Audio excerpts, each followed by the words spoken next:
பத்மமெனத்திகள் பைங்கடல் உந்தன் பல்லவமே விரலும் பாவனமாகிய பைந்துவராடை பதிந்தமரும் கழுகும் முப்பரிநூறொடு முன்கையிலேந்திய முக்கோள் தன்னழகும் முன்னவர் தந்திடு மொழிகள் நிறைந்திடு முறுவல் நிலாவழகும் கற்பகமே விடு கருணை பொடிந்திடு கமலக் கண்ணழகும் காரிசி தன்கடல் சூடிய முடியும் கனநர்சிக முடியும் எப்பொழுதும் இத்திராஜன் வடிவழகு என் இதயத்துள்ளதால் இல்லை எனக்கெதிரி இல்லை எனக்கெதிரி இல்லை எனக்கெதிரே. சுவாமி பெருமானார் சமுடைய சித்தாந்தத்தை சாஸ்திரம் கொண்டு சாஸ்திரம் என்ன சொல்லித்தோ வேதாந்தங்கள் சொல்லப்பட்ட கருத்தையே தெளிவுபடுத்தினார். ஆனால் அதை தெளிவுபடுத்துவதற்கு யாருடைய துணையோ வேண்டுமோ எது கொண்டு தெளிவுபடுத்தினார் என்றால் சுவாமி திருலோகாச்சார் தெரிவிக்கிறார், இது கொண்டு சூத்திரங்கள் ஒருங்க விடுவர் ஸ்ரீ பாஷ்யக்காரர் அப்படின்னு தெரிவிக்கிறார். அப்ப அந்த சூத்திரங்கள் எல்லாம் ஒருங்க விட்டது பாஷ்யக்காரர். இது அழகிய மணவாள பிரமான் நாயனார் தெரிவிக்கிறார்.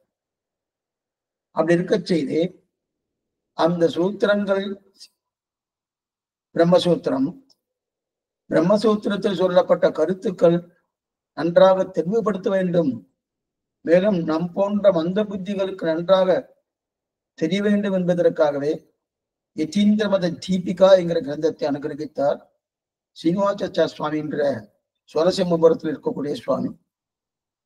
அதை நான் அனுபவித்துக் கொண்டுவோம். கடைசி நிலைக்கு வந்திருக்கோம். அத்ரவியம்னு பேர். அதாவது பிரமாணம் என்றும் பிரமேயம் என்றும் இரண்டாக பிரித்தார். அதிலே பிரமாணத்துக்காக 3 அவதாரங்களையும் பிரமேயத்துக்காக 7 அவதாரங்களை, மொத்தம் 10 அவதாரங்கள். அந்த 3 அவதாரங்கள் பிரமாணத்திலே சப்த பிரமாணம், அனுமான பிரமாணம், பிரத்யக்ஷ பிரமாணம் என்று சொல்லப்படுகிறது. மேற்கொண்டு பிரமேயத்தை 2ஆக பிரித்தார். திரவியம் என்றும் அத்ரவியம் என்றும் பிரித்து அதுல திரவியத்திலே 6 அவதாரங்கள், பிரகிருதி, காலம், சுத்த சத்துவம் என்று சொல்லக்கூடிய நித்திய விபூதி, தர்மபூத ஞானம், ஜீவாத்ம தத்துவம், பரமாத்ம தத்துவம் என்கிற 6 நிலைகள். இது திரவியம்னு பேர். அத்ரவியம் என்பது ஒரே ஒரு அவதாரிக வைத்துட்டார். அந்த அத்ரவியத்தை தான் இப்ப நம்ம அனுபவித்துக் கொண்டிருக்கிறோம். அந்த அத்ரவியத்திலே என்னென்ன உண்டுன்னு பார்த்துட்டு இருக்கோம். அத்ரவியத்திலே 10 விதமான அத்ரவியங்கள் உண்டுன்னு நேற்றைய காலட்சேபத்துல பார்த்தோம். 10 விதமான அத்ரவியங்கள் அது சொல்ல கணக்கு சொல்லியிருக்கார். சத்துவகுணம்,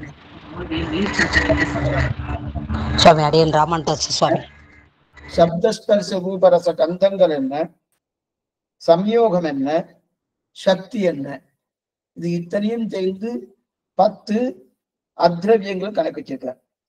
அதுல சத்தம், ரஜசு, தமசு, சப்தஸ்பர்ச ரூபரசகந்தம், சம்யோகம், சக்தின்னு. இதுல சப்தஸ்பர்ச ரூபரசகந்தங்களை அனுபவிக்க பெற்றோம். அது அத்ரவியம்னு எப்படி வந்துட்டோம்னா, ஏற்கனவே அந்த திரவியத்தில் எடுத்திருக்கும். திரவியத்தில் எடுத்துப்பட்டது அது தன்மாத்திரையாக, ஆனா இங்க எடுக்கப்பட்டது வர்ணமாகன்னு நேற்று காலட்சேபத்துல பார்த்திருக்கோம். அதை முடிஞ்சிருச்சு. அதுக்கப்புறம் அடுத்தபடியாக சப்தஸ்வரியம் ஒண்ணு முடிஞ்சோடனே அதுக்கப்புறம் அடுத்தது இது சத்வரஜ குணம் 3. அதுக்கப்புறம் சப்தம் எடுக்கிறார். சப்தம் இந்த இடத்துல இந்த சப்தஸ்பர்ச ரூப சப்தங்கள் தான் நம்ம பார்த்து முடியும். சரி, அதுல இதுல என்ன தெரிவிக்கிறாங்கன்னா சப்தத்துடைய நிலை என்ன, ஏன்னா சப்தஸ்பர்ச ரூபரச கந்தம் சொல்லிக்கணும். அதான் இங்க என்ன பண்ணார் ஏது பண்ணார் நம்ம பார்த்துட்டோம். சப்தம்னா அந்த சப்தத்தை 3ஆ பிரிக்கிறார். ஆனா அதுக்கு முன்னாடி ஒரு விஷயம் சொல்றேன். நம்முடைய காதால கிரகிக்கிறோமோ, நம்முடைய காதால கிரகிப்பது சப்தம். அதைத்தான் இங்க ஒருத்தர் சொன்னார். என்ன சொன்னார்னா, வைகுண்டத்தில் இருக்கக்கூடிய திவ்யமான சப்தத்தை என்னுடைய காதால கிரகிக்கலாமா?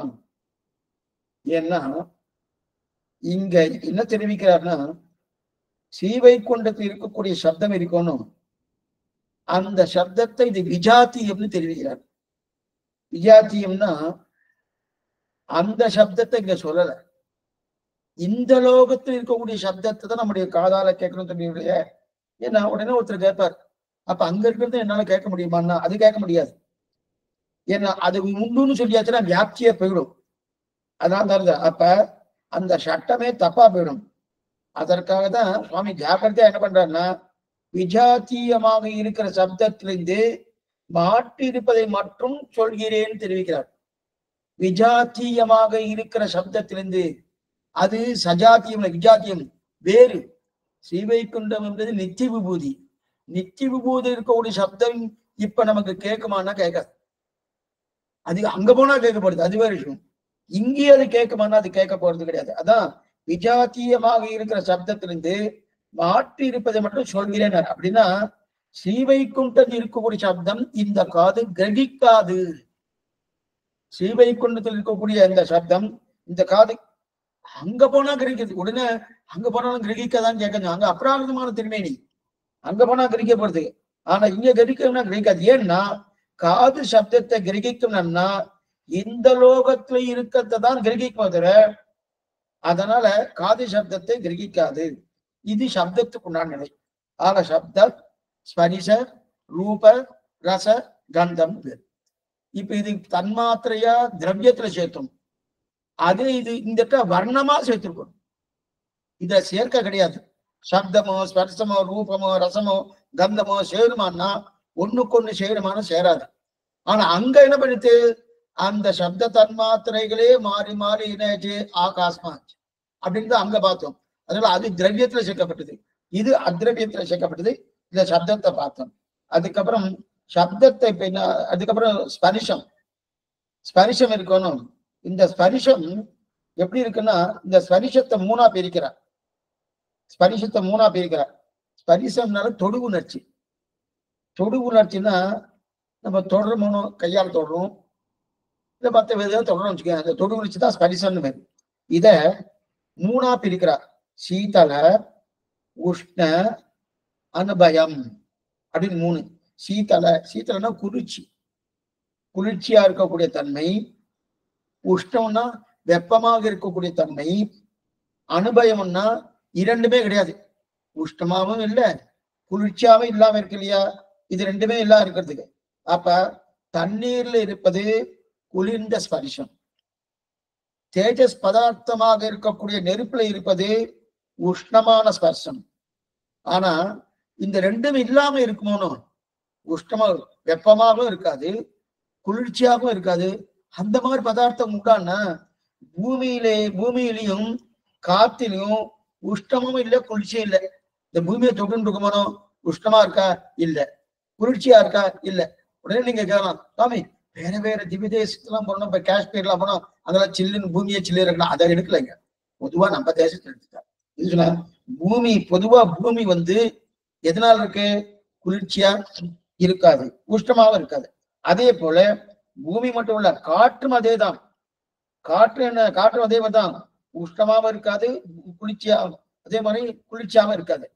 ஆனா இன்னும் பண்ணலாம், ஒரு மண் கட்டி இருக்கு இல்லையா, மண் கட்டி இல்ல ஒரு பானைய நெருப்புல சுட்டோம்னு வச்சுக்கோ, அந்த நெருப்புல சுட்டோன்னு அது உஷ்ணமா இருக்கணும், அது உஷ்ணமா இருக்கணும். அப்ப தலிகை பண்ணினா அந்த தலிகை பண்ணக்கூடிய பாத்திரம் உஷ்ணமா இருக்கணும், அது சூடு ஏறுறதணும், அந்த சூடு ஏற்படுத்தணும். அந்த சூடு ஏற்படுறது எதனால ஏற்படுறது, வெப்பத்தின் மிகுதியால இது ஏற்படுறதுன்னு.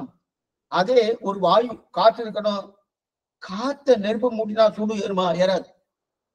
காத்த நெருப்பை ஏற்றிருக்கேன் சுவாமி அப்படின்னு சூடு ஏறுமானா அது சூடு ஏறாது. ஆனா பானைக்கு சூடு ஏறும், பானைக்கு சூடு ஏறும்னா சூடு ஏறும் அப்படின்னு தெரிவிக்கிறார். சப்த ஸ்பரிசம். சப்தம் என்றால் ஆகாசத்தில் சொல்லப்பட்ட சப்தம். அந்த சப்தம் நம்முடைய காதால கிரகிக்கிறோம். அந்த காதால கிரகிக்கக்கூடிய சப்தத்தை ஸ்ரீவைகுண்டத்தில் இருக்கக்கூடிய சப்தத்தை கிரகிக்க முடியாது, கிரகிக்க முடியாது. அதத்தான் என்ன தெரிவிக்கிறார், இத கொஞ்சம் ஜாகிரதையா விஜாத்தியமாக இருக்கிற சப்தத்திலிருந்து மாற்றி இருப்பதை மட்டும் சொல்கிறேன் தெரிவித்தார். சப்தமாச்சு ஸ்பரிசமாச்சு.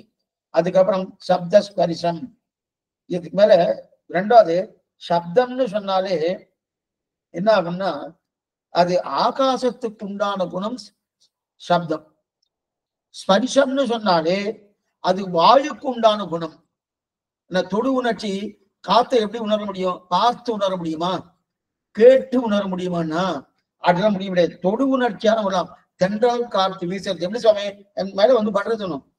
அப்ப ஸ்பரிசம் வாயுக்கு உண்டான குணம், சப்தம் ஆகாசம் ஹோன்னு இருக்கணும், அந்த ஆகாசத்துக்கு உண்டான குணம் சப்தம்னு கிடையாது. அடுத்தது இப்ப ரூபம். ரூபம் என்பது அக்னிக்குண்டான குணம் ரூபம். ஏன்னா ரூபம்னு சொன்னாலே அக்னிக்குண்டான குணம். அப்ப ரூபம் என்று கண்ணு இந்திரியங்களால் மட்டும் கிரகிக்கக்கூடிய நல்ல எக்ஸலண்டா ஒண்ணு எடுத்துட்டா பண்ணுவோம். ரூபம்னா என்னது? ஏதோ ஒண்ணு பார்க்கணும். அது எப்படி பார்ப்போம்? நம் கண் என்கிற இந்திரியால மட்டும்தான் கிரகிக்க முடியும். இப்ப நம்ம என்ன பார்த்துட்டு இருக்கோம்னா அத்ரவியத்தை பார்க்கிறோம். திரவியம் இல்லை. அத்ரவியம்னா உபாதானத்துவம் கிடையாது, சேர்க்கை இல்லாத. நேற்றுக்கு இதை நிறைய பார்த்துருக்கோம் நம்ம நேற்றுக்கு. அதெல்லாம் கொஞ்சம் ஞாபகம் வச்சுக்கிட்டா தான் உண்டு.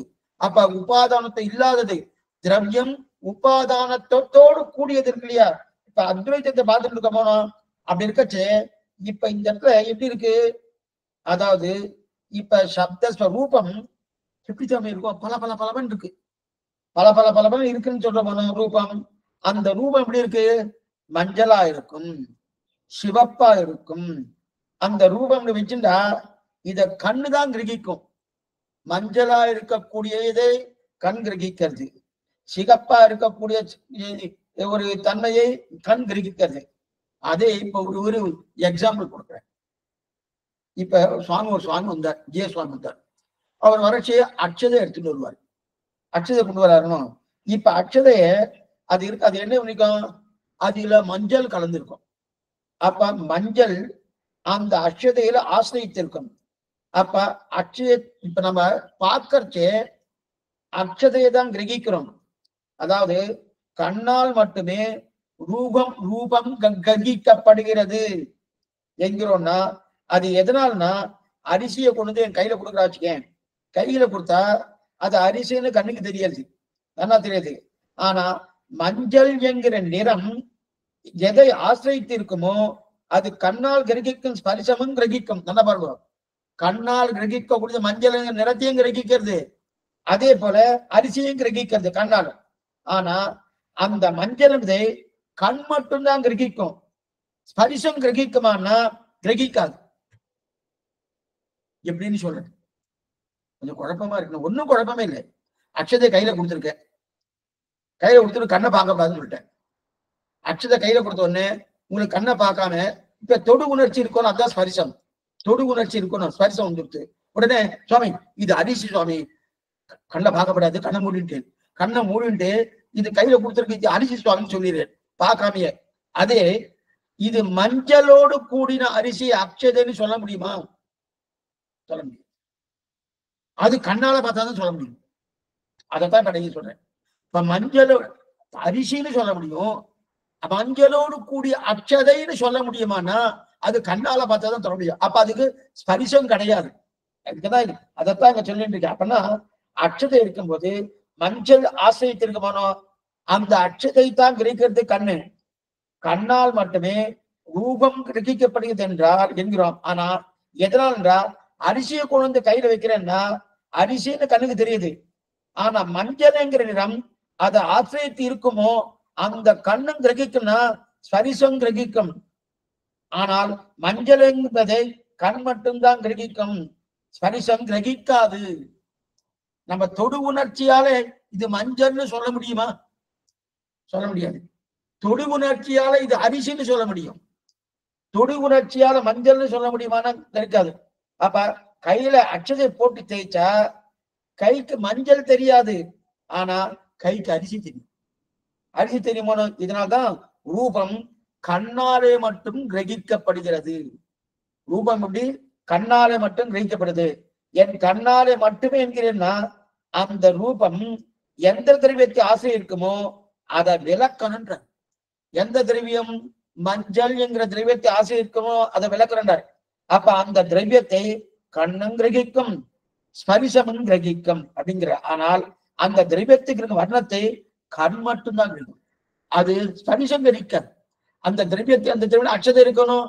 அந்த அட்சதையில இருக்கக்கூடிய மஞ்சளை கண்தான் பார்த்து மஞ்சள்னு சொல்ல முடியுமே தவிர ஸ்பரிசம் தொடு உணர்ச்சியால் அதை மஞ்சள்னு சொல்ல முடியுமான்னு சொல்ல முடியாது அப்படின்னா. அதனால்தான் அதுக்கு ரூபம்னு பேரு. அதனால்தான் இப்ப அந்த ரூபத்தை 4 வகையா பிரிக்கிறார். அந்த ரூபத்தை 4 வகையா பிரிக்கிறார். சீத, ரக்த, பீத, கிருஷ்ணா. தமிழ்லயே சொல்றேன், இதெல்லாம் சான்ஸ்கிரிட். சீத, ரக்த, பீத, கிருஷ்ணா. சீதன்னா வெண்மை, ரத்தன்னா சிவப்பு, பீத்தன்னா மஞ்சள், கிருஷ்ணனா கருப்பு. அப்ப இந்த ரூபத்தை 4 வகையா பிரிக்கிறோம்னா வெண்மை, சிவப்பு, மஞ்சள், கருப்பு அப்படின்னு பிரிக்கணும். இப்ப தண்ணீர் எப்படி இருக்கும்? தண்ணீர் வெண்மை, நம்முடைய வெண்மை நம்ம சொல்றோம். நம்முடைய சம்பிரதாயம், அதாவது சனாதன தர்மத்திலே தண்ணீருக்கு நிறம் உண்டு, குணம் உண்டு. சனாதன தர்மத்திலே தண்ணீருக்கு நிறம் உண்டு, குணம் உண்டு. ஆனா அந்த தண்ணீருக்கு வாசனையோ நிறமோ கிடையாதுன்னு விஞ்ஞானிகள் சொல்லிட்டு இருக்கா. தண்ணீருக்கு வாசனையோ நிறமோ குணமோ எதுவுமே கிடையாது அப்படின்னு விஞ்ஞானி சொல்லிட்டு இருக்கா. நிறமோ வாசனையோ கிடையாதுன்னு இருக்கா. ஆனா சனாதன தர்மத்தின் பிரகாரம் தண்ணீருக்கு வாசனையும் உண்டு, நிறமும் உண்டு. இப்ப தண்ணீர் வெண்மையா இருக்குன்னு சொல்றோமோ? சரி, அப்பனா இது சாஸ்திரம் உண்டு. அப்ப வாசனை நிறம் உண்டு அப்படின்னு தெரிகிறத. ஒவ்வொரு நதி தீர்த்தத்துக்கு ரசம் இருக்கு. ஒவ்வொரு காவேரி தீர்த்தம்னா அதுக்குடைய ரசமே வேறு. அதே நம்ம தென்னீர் பொன்னி திறக்கையா அடிவர கொள்ள கொள்ளும், இது காவேரி. தாமிரபரணி தீர்த்தம்னா அதுக்கு ஒரு ரசம் உண்டு. அங்க இருக்கிறவெல்லாம் எங்க தீர்த்தம் தான் சுவாமி, இந்த தீர்த்தம் மாதிரி வருமா அப்படின்னு. ஆனா என்ன இருந்தாலும் தாமிரபரணி தீர்த்தத்துக்கு உண்டான வைபவமே ஒரு தனி தட்டு தான். ஏன்னா நம்ம வேட்டியெல்லாம் கொண்டு போய் தொகைக்கிறோம் வச்சுக்கோங்க. துவைச்சாச்சுன்னா சோப்பே போட வேண்டாம், எதுவும் போட வேண்டாம். அங்க சோப் போடுறது அனுமதி கிடையாது. இது எந்த நதியிலும் சோப் போடப்படும், அப்படியேதான் போய்க்கணும். சோத்தாச்சுன்னா வெளுத்து போயிடும். தாமிரபரணி நன்னா வெளுத்து போயிடும். அந்த சக்தி அந்த தாமிரம். அப்ப ஒவ்வொரு நதிக்கும் ஒவ்வொரு நிறம், ஒவ்வொரு நிலை உண்டோனும், ஒவ்வொரு நிறம் உண்டு, வாசனை உண்டு, ஒவ்வொரு நிறம் உண்டோனும். இது அவ விஞ்ஞானிகள் இல்லைன்னு சொல்லிட்டு இருக்கா. அப்ப தண்ணீர்னு சொன்னாலே என்ன தெரியுது? அதுக்கு என்ன தெரியுது? நிறம். அப்ப வெண்மையும் தெரியறதோனும். அப்ப ஒவ்வொரு நதிக்கும் அநேகம். அந்த கோயம்புத்தூர்ல சிறுவாணி தீர்த்தம் மாதிரி என்ன சுவாமி இருக்கும் அப்படின்னு சில பேர் சொல்றாரு. பாஸ்ட் வந்தான் அநேகமா எனக்கு பாட்டில் எல்லாம் தீர்த்தம் கொடுக்கறதா அதுதான் கொடுக்குறா என்ன. அப்ப தண்ணீர்ல வெண்மை இருக்கு. அதே போல வெள்ளி, அதே போல சங்கு, முத்துச்சிப்பி, அந்த முத்துச்சிப்பி, இது சந்திரன், இதுல எல்லாம் இருக்கக்கூடியது வெண்மை நிறம். வெள்ளியில இருக்கக்கூடியது வெண்மை நிறம், முத்துச்சிப்பில் இருக்கக்கூடிய வெண்மை நிறம், சங்குல இருக்கக்கூடிய வெண்மை நிறம், சந்திரன் எல்லாம் வெண்மை நிறம் இருக்கிறான்னா அந்த நிறமேதான் ரூபம். இந்த சப்த ஸ்பரிச ரூபம் அப்படின்னு அந்த நிறமேதான் ரூபம். அப்படின்னா நிறம் என்றால் பளபளப்பு இருக்கு இல்லையா, அந்த பளபளப்பே அதுவேதான் ரூபம்.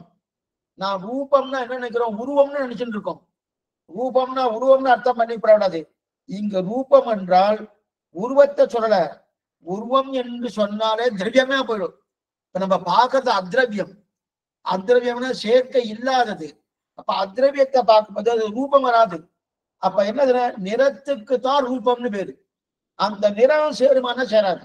அப்ப நம்ம அத்ரவியமா இருக்கு இல்லையா, உருவம்னு வந்துட்டாலே திரவியமா போயிடும். அப்ப நாம் இப்ப பேசுவது அத்ரவியத்தை பற்றி. வெண்மை என்பது அத்ரவியம். அப்ப வெண்மை முதல் நிலை, அதான் சீதன்னர். அடுத்து சிவப்பு. சிவப்புன்னா என்னது? நெருப்பு. நெருப்பே சிவப்பதான் இருக்கு. செம்பருத்தி புஷ்பம்.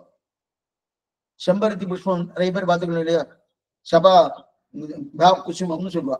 அந்த செம்பருத்தி புஷ்பம், அந்த செம்பருத்தி புஷ்பம் அது மாதிரி இதெல்லாம் இது எல்லாம் தெரியுது. அப்புறம் பந்து ஜீவன் என்ன ஒரு புஷ்பம், அந்த புஷ்பம். புஷ்பராகம், புஷ்பராகம் கல் இருக்கணும், அந்த கல். பவளம் இதை போல இருக்கிறதெல்லாம் என்ன? இதெல்லாம் சிவப்பு வர்ணத்தோடு கூடியது. சிவப்பு வர்ணம் பார்க்கப்படுகிறது, இதெல்லாம் சிவப்பு என்றார். அதுக்கப்புறம் பீட்டர் மஞ்சள். மஞ்சள்னா பொன் மஞ்சள். இதில் எல்லாம் மஞ்சள் வர்ணம். பொண்ணு இருக்கு இல்லையா, பிரகணியம் மஞ்சள், அது மஞ்சளா தான் இருக்கு, அது மஞ்சள் வர்ணம். அதுக்கப்புறம் கருப்பு. கருப்பு என்னன்னா கருப்பு அந்த மரகத பச்சைக்கல், மரகத பச்சைக்கல் கரும்பச்சைன்னு சொல்றாரு. வண்டே கருப்பா தான் இருக்கும். அருகால சிறுவண்டே தொழுதே முன்னைன்னு தெரிவிக்கிறார் ஆழ்வார். வண்டே கருப்பா தான் இருக்கும். மேகமும் கருப்பா இருக்கும். நீலமேக சாவணன் மேகம் கருப்பா தான் இருக்கு. இருட்டு என்னன்னா இருட்டு கருப்பு தானே. அருகம்புல்லும் கருப்பா தான் இருக்கும். கருப்பா தானே. இதுல முதலாலாம் கருப்பு வரணும். ஆக இதுல என்னன்னா ஸ்ருதியில மஞ்சள் வர்ணத்தை தனியா எடுக்கல. அந்த மஞ்சள் வர்ணத்தை சிகப்போடு சேர்த்துட்டார். ஏன்னா இந்த சிகப்போடு சேர்த்தபடியாலே, ஆனா இங்க ஒரு எடுத்திருக்காருன்னா நாலா பிரிச்சிருக்காரு. ரூபத்தை நாலா பிரிச்சிருக்காரு. வெண்மை, சிவப்பு, மஞ்சள், கருப்புன்னு. ரூபம்னா இங்க உருவத்தை சொல்லல, வர்ணத்தை சொல்றது நம்ம முதலே பார்த்துட்டோம். வெண்மையத்தான் ரூபம்னு சொல்றதுன்னு தெரிவித்தார். அதுல மஞ்சள் சாஸ்திர சொன்னது, சாஸ்திரம் மஞ்சள் அதை எடுக்கல. ஆனா அது சிவப்புலையும் சேர்த்துட்டான்னு இருக்கும். அதனால் மஞ்சள் வர்ணத்தை சிகப்போடு சேர்த்துறான். இப்ப இத மறுபடியும் வேறு விதத்தில் ரெண்டா பிரிக்கிறார்.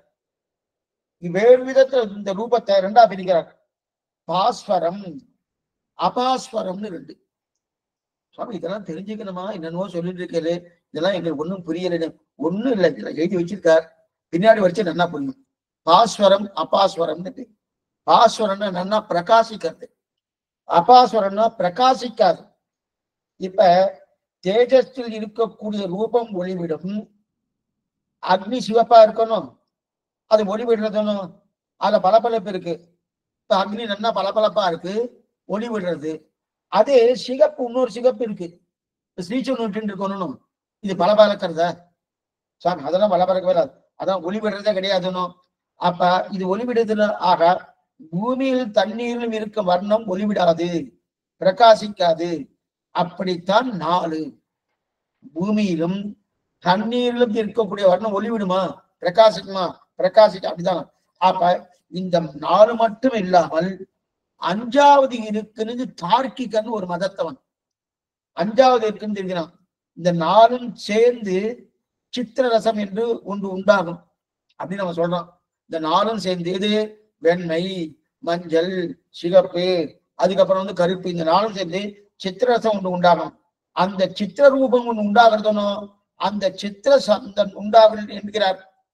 ஆனா அப்படின்னு கிடையாதுன்னு சுவாமி சொல்லிட்டார். அந்த வர்ணனை இல்லாத உள்ளாதெல்லாம் சொல்லவே சொல்லாத, அதெல்லாம் கிடையாதுன்னு. அதற்குள்ள இதையும் அடக்கணும் என்ன வச்சுக்கலாமே தவிர அப்படின்னு தனியா கிடையாதுன்னாரு. ஆக சப்த, ஸ்பரிச, ரூபம் மூணு பார்த்துட்டோம். சப்தம் என்றால் நம்ம முதல்ல என்ன பார்த்தோம்? சப்தத்தை காதால கேட்கிறோம். ஸ்ரீவைகுண்டத்துல கேட்கறது இங்க கேட்காது, இங்க காதால கேட்க சப்தம். சப்த ஸ்பரிசம் தொடு உணர்ச்சியால பாக்குறோம். அப்ப கண்ணால பாக்குறது ஒன்றுதான் ஒண்ணு தவிர அதுக்கு அட்சதைய எக்ஸாம்பிள் எடுத்துக்கணும். அதுக்கப்புறம் ரூபம் என்றது வர்ணத்தை எடுத்துக்கணும். என்ன வர்ணம்? வெண்மை, சிவப்பு, மஞ்சள், கருப்பு, இந்த வர்ணத்துக்கு. அதுக்கப்புறம் சப்த ஸ்பரிச ரூபம் ஆயிடுது. ரசம், ரசம்னா நம்ம ரசத்தை கிரகிப்பது எது? நாக்குதான் கிரகிக்கும். நாக்குதான் கிரகிக்கும். நாக்குல ரெண்டு உண்டு. நாக்குல இது நம்ம முன்னாடி பார்த்துருக்கோம். தர்மபூத ஞானத்துக்கு முன்னாடி நம்ம பார்த்துருக்கோம். இந்த நாக்குல ரசத்தை சப்த ஸ்பரிச அங்க பார்த்துருக்கோம். அங்க பாக்கறது இந்த ரசம்னா என்னன்னு பார்த்துருக்கோம். இருக்கு, மறுபடியும் சொல்றேன். என்னன்னா நாக்குல ரெண்டு வகை உண்டு. நுனி நாக்குல ஒண்ணு, உள்நாக்குல ஒண்ணுன்னு உண்டு. நுனி நாக்குல ஒண்ணு, உள்நாக்குல ஒண்ணுன்னு இருக்கு.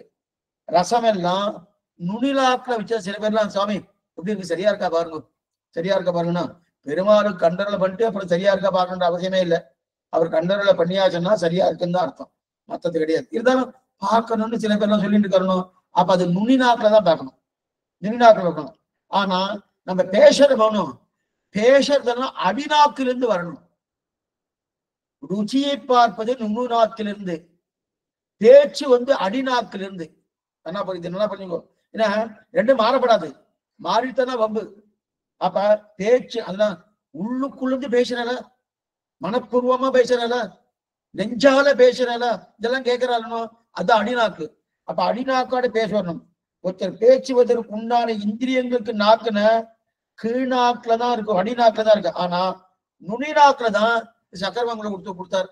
என்னமா இருக்கு திருவள்ளிக்கணி சக்கரவங்கள் ரொம்ப ரசமா இருக்குன்னு நுனிநாக்குல வச்சுட்டு தான் பார்த்தோம். அப்ப நுனி நாக்கு என்பது நமக்கு ரசத்தை காட்டி கொடுக்கக்கூடிய நாக்கு. நுனியில இருக்கிறது. அது உள்நாக்கு பேச்சுவதற்குண்டான இந்திரியம் அந்த உள்நாக்கு. நாவினால் வைத்து இன்பமெய்தினேன் அவ்வளவு தெரிவிக்கிறா இல்லையா? நாவினால் வைத்து இன்பம் வேணா நாக்கு நாக்கு உள்நாக்கு வச்சுதான் இன்பம் எய்தினேன் தெரியும். ஆனா அவர் சொல்றது உள்நாக்குன்னு சொல்லல. நாவினால் வைத்திருந்த மனசக்காயம் இல்லாம நான் பண்ணேன்ற இருக்கட்டும். அதனால இப்ப சக்கர பொங்கல் ரசம் தெரியறதும் அது வெளிநாக்கு, வெளியில இருக்க நாக்கு. உள்நாக்கு பேச்சு சாமர்த்தியம் உள்நாக்குன்னு. இந்த ரசம் இப்ப 6 வகைப்படும். ரசத்துல எல்லாமே நமக்கு தெரிஞ்சதான், தெரிஞ்ச விஷயம்தான். நம்ம ஏதோ புதுசா ஏதோ கத்துக்கணும் இல்லை. சப்த ஸ்பரிச ரூபம்னா அடைய சொன்னது எல்லாமே உங்களுக்கு தெரியும். இப்ப இந்த ரசம் இருக்கணும், அது 6 வகைப்படும். என்ன சுவாமி 6 வகை? ஒண்ணும் கட்டவே இல்லை. இனிப்பு, புளிப்பு, உவர்ப்பு, கசப்பு, காரம், துவர்ப்பு. அறுசுவை உணவுன்னு சொல்றோமோனு, அறுசுவை உணவுன்னு சொல்றோமோனு. ஆனா நம்ம சம்பிரதாயத்துல அறுசுவை உணவு எது தெரியுமா? எது தெரியுமா? ஆண்டாவுடைய திருப்பாவை அன்றைய உலகம், அதுதான் அறுசுவை உணவு.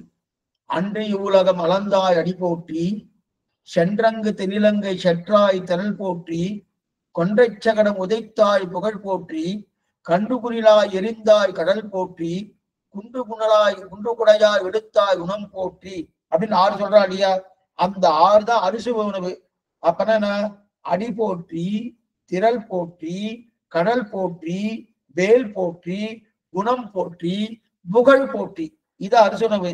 இதுக்குதான் நாவுக்குண்டான ஷட்ரசம்னு சொல்லுவா, ஷட்ரசம்னு சொல்லுவா, ஷட்ரச அன்னம்னு சொல்லுவா. அதுதான் அறுசுவை உணவு. ஆனா இப்ப நம்ம என்ன பார்த்துருக்கோம்? இனிப்பு, புளிப்பு, உவர்ப்பு, கசப்பு, காரம், துவர்ப்பு அப்படின்னு சொல்லிருக்காங்க. நாம நாக்குல நிற்கும் தவிர வேண்டியது இது இந்த அறுசு உணவாக இருக்கக்கூடிய திருப்பல்லாண்டு. அதுவும் பல்லாண்டு தான். இது ஆண்டாவுடைய திருப்பல்லாண்டு, அன்றைய உலகம். அதை நிச்சயம் செய்யணும். இப்ப இனிப்பு முதல்ல எடுத்துக்கணும். இனிப்புன்னா என்னது? இனிப்பு என்னது?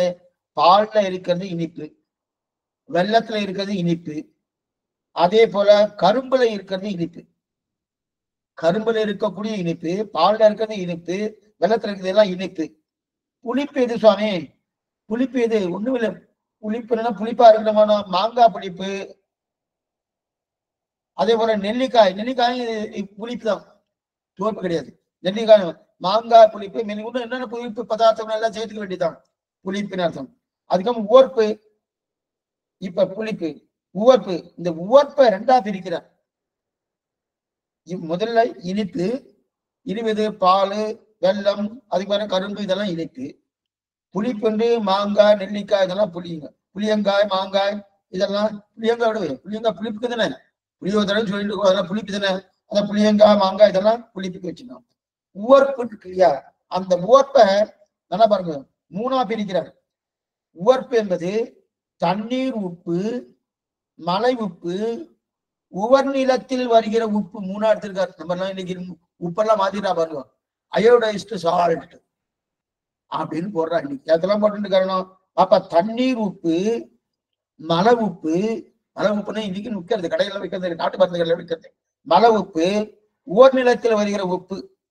அந்த 3 விதமான உவர்ப்பு உண்டு. இதுதான் உப்புக்கு உண்டான ஒரு நிலை. இது 3 நிலை. அதுக்கப்புறம் கசப்பு. ஆக இனிப்பு, புளிப்பு, உவர்ப்பு, கசப்பு. கசப்பு இது சுவாமி? வேப்பங்காய். வேப்பங்காய் கசப்பு. பாகற்காய் அண்ணா இவா இருக்கு, நிறைய சக்கரை வியாதி நிறைய இருந்ததுன்னா பாவக்காய் சாப்பிடுங்க, வேப்பங்காய் கசப்பு அப்படி சொல்றா இல்லையா? இந்த 2மே கசப்பு வகைகள். ஆக கசப்பு. அதுக்கப்புறம் காரம். காரம் 5வது காரம். காரம் எது சுவாமி? சுக்கு, மிளகு, மிளகா, கடுகு, இதெல்லாம் கார வகைகள். இதெல்லாம் காரம். சுக்கு இருக்கு, மிளகு இருக்கு, மிளகா இருக்கு, அதே போல கடுகு இருக்கு, இதெல்லாம் கார வகைகள். அதுக்கப்புறம் துவர்ப்பு. துவர்ப்பு என்னன்னா தானிக்காய், அதுக்கப்புறம் கடுக்காய், அதுக்கப்புறம் மாந்தளிர், அதுக்கப்புறம் வாழைப்பூ, இதெல்லாம் துவர்ப்பு. ஆக அப்படி இருக்க செய்து இதெல்லாம் ரசம். அப்ப ரசத்துக்குண்டான தன்மை என்னது? 6ஆ பிரிச்சோம். ரசம் என்ன? நுனிநாக்குல வச்சுட்டோம்னா சக்கரப்பனுடைய ரசம் நல்லா தெரியும். உள்நாட்டுல இருந்து நம்ம பேச்சு சாமர்த்தியம் உள்நாட்டுல தான் வருது அப்படின்னு தெரிஞ்சுட்டார். அதையே 6ஆ பிரிச்சு இனிப்பு, புளிப்பு, உவர்ப்பு, கசப்பு, காரம், துவர்ப்பு அப்படின்னு தெரிவித்தார். இது ஆயிடுச்சு. இது இப்ப ரசம் ஆயிடுச்சு. அதுக்கப்புறம் கந்தம், சப்த, ஸ்பரிச, ரூப, ரச, கந்தம். கந்தம்னா நம்ம மூக்கால கிரகிக்கிறோமோனு அந்த கிரந்தம் தான், அந்த பேர் கந்தம் பேரு. அந்த கந்தம் கந்தம்னு பேரு. அந்த கிரந்தம் இல்லை கந்தம். அந்த கந்தம் ரெண்டு வகை. என்ன சொல்ல, ரெண்டு கந்தத்தோட ரெண்டு வகை உண்டனா, நறுநாற்றம், துர்நாற்றம். நாற்றத்துடாய்முடி நாராயணன், இது நறுநாற்றம். துர்நாற்றம் என்னது? தீய மனம். நல்ல மனமா இருக்கு, நல்ல வாசனை சுவாமி, ரொம்ப நல்லா இருக்கு வாசனை, ஆச்சரியமா இருக்கு, அந்த வாசனையை நன்னா கிரகிச்சுட்டே இருக்கலாம் போல் இருக்கு அப்படின்னு அது நல்ல வாசனைன்னு பேரு. தீய வாசனை சகிக்கல சுவாமி, சகிக்கல, இன்னும் போயிடலாமான்னு தோன்றதுனோ தீய வாசனை. இப்ப நல்ல வாசனை எது? சந்தனம், குங்குமப்பூ, கஸ்தூரி, சப்பகா புஷ்பம், அதே போல முதலான புஷ்பங்கள். இதுக்கெல்லாம் சுகந்தன்னு பேர். இதுக்கெல்லாம் சுகந்தன்னு பேர். சுகந்தன்னு சொன்னாலே நமக்கு நல்ல வாசனை பேர். சுகந்தம், சுகந்தவன, சுகந்த தேவின்னு ஒரு தாயாருன்னு பேர். அது இல்லையா? அப்ப சுகந்தன்னு பேர். பரிமள ரங்கனன் மாயவரத்துல எழுதியிருக்கார். பரிமள ரங்கன் பேரு, அந்த திருத்தாவி சுகந்தவன தேவின்னு பேர் இருக்கட்டும். அப்ப சுகந்தன்னு பேர். இதுக்கெல்லாம் சந்தனம், குங்குமப்பூ, கஸ்தூரி, சம்பகா புஷ்பம் முதலியெல்லாம் சுகந்தன். இதுக்கெல்லாம் என்ன பேரு? நல்ல மனம், நல்ல மனம்னு பேரு. சரி, தீய மனம் எது சுவாமி? தீய மனம்னா பூதி, அதே ஒரு விஸ்ராதி, மலம், மூத்திரம். பூத்தின்னா ஒண்ணும் இல்லை, காத்தால தனியே பண்ணும், 2 நாள் கழிச்சு அதை பார்த்தா அப்படியே எல்லாம் போயிடும். அதெல்லாம் போயிடும் ஒண்ணும். இது அப்படியே இது மாதிரி இருந்துருக்கும், ஒரு வாசனை வந்துருக்கும்னா இந்த மாதிரி பூத்தி. ஒரு விஸ்ராதி, மலம், மூத்திரம் முதலானவைகள்லாம் துர்நாற்றம். துர்நாற்றம் அடிக்கக்கூடிய இதெல்லாம் கந்தம். அப்ப இந்த கந்தம் பிருத்திவியில் மட்டும்தான் இருக்கும். நல்லா பாருங்க, அடிக்கிறவை இந்த கந்தம்லாம் பிருத்திவியில். அப்ப காற்றுக்கு மனம் இல்லை, நல்லா புரிச்சுங்க. காற்றுக்கு மனம் இருக்குன்னா மனம் இல்லை, பிருத்திவிக்குத்தான் மனம் உண்டு. நம்ம என்ன இருக்கோம், காத்துல வந்து சுவாமி காத்துதான் வாசனை அடிக்கிறது, நல்ல வாசனை அடிக்கிறது சுவாமி அப்படின்றோம். இது தீய வாசனையா இருக்குன்றோம்னா அது காத்துனால கிடையாது, காத்துக்கு வாசனையே கிடையாது. பிருத்திவி என்று சொல்லக்கூடிய இந்த லோகத்துக்கு தான் மனம் உண்டு, வாசனை உண்டு. அதாவது மகரந்த துகள் இருக்கணும், மகரந்த துகள், அதாவது புஷ்பத்துல இருக்கக்கூடிய மகரந்த துகள். அந்த மகரந்த துகத்தை காட்டு கொண்டு வந்து சேர்த்துச்சுன்னா அப்ப அந்த காத்து நல்ல மனமுள்ள காத்தா இருக்கு, வாசனையா இருக்கு சுவாமி, புஷ்ப வாசனையா அடிக்கிறது, நல்ல வாசனையா இருக்கு அப்படிங்கிற. அதே போல இன்னொன்னு சொல்றேன், இன்னொரு வாசனை உண்டு, தீர்த்தப்படி இருக்கணும். நம்ம தீர்த்தனோட அநேகமா கோயில், எல்லா கோயிலும் நம்ம ஆத்திலேயே திருவாராதனை பண்றச்சு தீர்த்தப்படி போடுறோமோ, ஏலக்காய், லவங்கம், பச்சைக்கற்பூரம் என்ன உண்டு அதெல்லாம் போட்டு இருக்கோமோ, அதெல்லாம் போட்ட ஒரு மனம் சொல்லலாமோனோ. அந்த மனம்லாம் என்னன்னா ஜலத்துக்கு இயற்கையிலே மனம் என்னன்னா, இது இந்த ஏலக்காய் இந்த சம்பந்தத்தால் அந்த மனம் ஏற்படுறது. ஆனா இயற்கையில காத்துக்கு மனம் உண்டானா கிடையாது. இயற்கையில காத்துக்கு மனம் உண்டானா மனம் கிடையவே கிடையாது. அந்த காத்து எங்க துர்நாற்றத்துக்கு போயிட்டோ அதை அப்படியே இழுத்துட்டு வருது, எங்கு நறுநாற்றம் இருக்கோ அதை அப்படியே இழுத்துட்டு வருது. அவ்வளவுதான் தவிர காற்றுக்கு இயற்கையிலே எந்த விதமான மனமும் கிடையாது. சரி, இப்ப இன்னொன்னு சொல்றேன், நெருப்பு கொதிக்கிறதுன்றோம், நெருப்பு கொதிக்கிறதுன்றோம், இரும்பு கொதிக்கிறதுன்றோம். பாமி இரும்பு கொதிக்குமா? நெருப்பு கொதிக்கிறதுன்றோம், இரும்பு கொதிக்கிறதுன்றோம். இரும்பு கொதிக்குமான்னா நெருப்பு தான் கொதிக்கும். இரும்பு கொதிக்கிறதுன்னு சொல்றது ஔபச்சாரிகம்னு பேரு, உபச்சாரத்துக்காக சொல்ற. இரும்பு கொதிக்குமான, இரும்பு எல்லாம் கொதிக்காது, உபச்சாரிகம், ஔபச்சாரிகம். அந்த இரும்ப நன்னா காய்ச்ச நெருப்பினுடைய சம்பந்தத்தாலே அதன் சேர்க்கையால் அது கொதிக்கிறது. இரும்புக்கே கொதிக்கக்கூடிய தன்மை இருக்கானா கிடையாது. நெருப்பு அதோடு சேர்ந்துட்டு, நெருப்பு அதோடு சேர்ந்தபடியாலே நெருப்பின் சேர்க்கையில் அது கொதிக்கிறது. அது மட்டும் இல்ல, இதுல பிருத்திவி, வெப்பு, தேஜஸ், வாயு, ஆகாசம் இருக்கணும். இது பஞ்சீகரணம் பண்ணப்பட்டபடியாலே எல்லா திரவியத்துக்கும் எல்லா குணங்களும் கொண்டு வந்து, ஏன்னா எல்லா திரவியத்துக்கும் எல்லா குணங்களும் உண்டு. இப்ப நம்ம என்ன பாக்குறோம், சப்தஸ்பரிச ரூபரசகந்தம் தானே பார்த்துட்டு இருக்கோம். அப்ப இதுல எல்லா பஞ்சபூதங்களுக்கும் 5 விதமான நிலைகளும் உண்டு. ஏன் பகவான் நம்ம பார்த்துருக்கோம், சிருஷ்டி காலத்துல பஞ்சீகரணம் பண்றாரணும், பாதியா வெட்டுறார், ஒரு பாதியை எடுத்து அது வச்சுக்கிறார், அந்த ஒரு பாதியை 4ஆ வெட்டி மிச்சம் இருக்கக்கூடிய 4 பூதங்களை சேர்க்கிறான்னு பார்த்துருக்கோம். அரைக்கால அரைக்கால அரைக்கால. அப்ப அதுக்கு பஞ்சீகரணம் பேரு. அந்த பஞ்சீகரணம் பண்ணப்பட்டபடியாலே ஒவ்வொரு திரவியத்திலும் 5 குணங்கள் சேர்ந்து இருக்கும். ஆனால் பிரதானமா இருக்கிறது எது? பிரதானமா இருக்குது சப்தம்னு சொன்னாலே அது ஆகாசம் தான் பிரதானம். ஸ்பரிசம்னு சொன்னாலே வாயுதான் பிரதானம். ரூபம்னு சொன்னாலே அக்னிதான் பிரதானம். ரசம்னு சொன்னாலே ஜலத்துல பிரதானமா இருக்கும். அதே போல கந்தம்னு சொன்னாலே அது பூமியில பிரதானம். சப்தஸ்பரிச ரூப ரசகந்தம் என்னன்னா எல்லாத்துலயும் எல்லா விதம் 5 நிலையும் உண்டு. எதனால? பஞ்சீகரணம் பண்ணப்பட்ட பாலையால 5 உண்டு. இருந்தாலும் இங்க சப்தம்னு சொல்லும் போது ஆகாசத்தை தான் பிரதானமா குறிக்கும். ஆனா அந்த சப்தம் இதுல இல்ல இருக்கு, மேல வச்சு சொல்றேன். சப்தம் இதுல இருக்கு இல்லையா? அதே ஸ்பர்ஷம்னு சொல்லும் போது வாயுல தான் பிரதானமா இருக்கும். ரூபம்னு சொல்லும் போது அக்னியில தான் பிரதானமா இருக்கும். அதே போல ரசம்னு சொல்லும் போது ஜலத்துலதான் பிரதானமா இருக்கும். கந்தம்னு சொல்லும் போது பூமியில தான் பிரதானமா இருக்கும். இப்பெல்லாம் ஒண்ணு வேண்டாம், நம்ம பெருமாள் தலி பண்றோம், தலி பண்ணிட்டே இருக்குச்சே தலிக்கு ஆகிட்டு இருக்கு போல் இருக்கு, வாசனையா வருது. என்ன வாசனை? குழம்பு வாசனை. கதம்பம் பண்றா போல் இருக்கு. கதம் பண்ணாலும் அது ஒரு வாசனை பிச்சுட்டு வந்துடும் அந்த வாசனை. அப்படி இருக்கு இல்லையா? கதம்பம் பண்றா போல் இருக்கு, வாசனை வருது, தலிக பண்ண வாசனை வருது. சரி சுவாமி, இந்த வாசனை எல்லாம் பார்ப்போம், மூக்குல இருந்து நான் கிரகிக்கலாமா? நிறைய பேர் அடிக்கிட்டு கேட்கிறேன், தலியை பண்ணிட்டு இருக்க சுவாமி. அப்படி போனேன், அந்த தலி வாசனை எனக்கு வந்துட்டு இழுத்துட்டேன். இப்படி இழுத்துட்டேன், ரொம்ப நல்லா இருக்கு, ரொம்ப நல்லா இருக்கு, சாப்பிட. இன்னும் பெருமாள் கண்ட்ரோல்ல பண்ணல. அந்த வாசனை இழுத்துக்கலாமா கூடாது? சுவாமி வாசனை மூக்குக்கு வந்து சுவாமி நீயா இழுக்க வேண்டாம், அதுவா வந்துருத்தா ஒண்ணும் பண்ண முடியாது. அதுவா வந்துருத்தா ஒண்ணும் பண்ண முடியாது. இப்ப வாசனை வராம இருக்குன்னா மூக்கு இருக்காது, வாசனை வந்துட்டுதான் இருக்கும், வராம இருக்காது. ஆனா வாசனை வருதே, இந்த வாசனை பிடிக்கலாமே சொல்லி அங்க 2 நிமிஷம் நின்றுட்டு இழுத்து பார்த்து இந்த வாசனை என்ன அனுபவிக்கலான்னு அது கூடாது. பெருமாள் கண்ட்ரோல்ல பண்ணதுக்கு அப்புறம் தான் அது வரணும். இதுக்கு சொல்ல, இப்ப எதுக்கு சொல்ல வந்தேன்னா, இப்ப தலிகை பண்றோம், அந்த வாசனை வருது இல்லையா? அந்த வாசனை ஆயிடுச்சு. இப்ப தலிகை ஆயிடுச்சுன்னு சொல்றீங்க, அந்த வாசனை வருதுன்றா இல்லையா? அந்த வாசம் பிருத்திவிலிருந்து வந்த பொருட்கள் நெருப்பின் சம்பந்தத்தால் வாசனை வருது.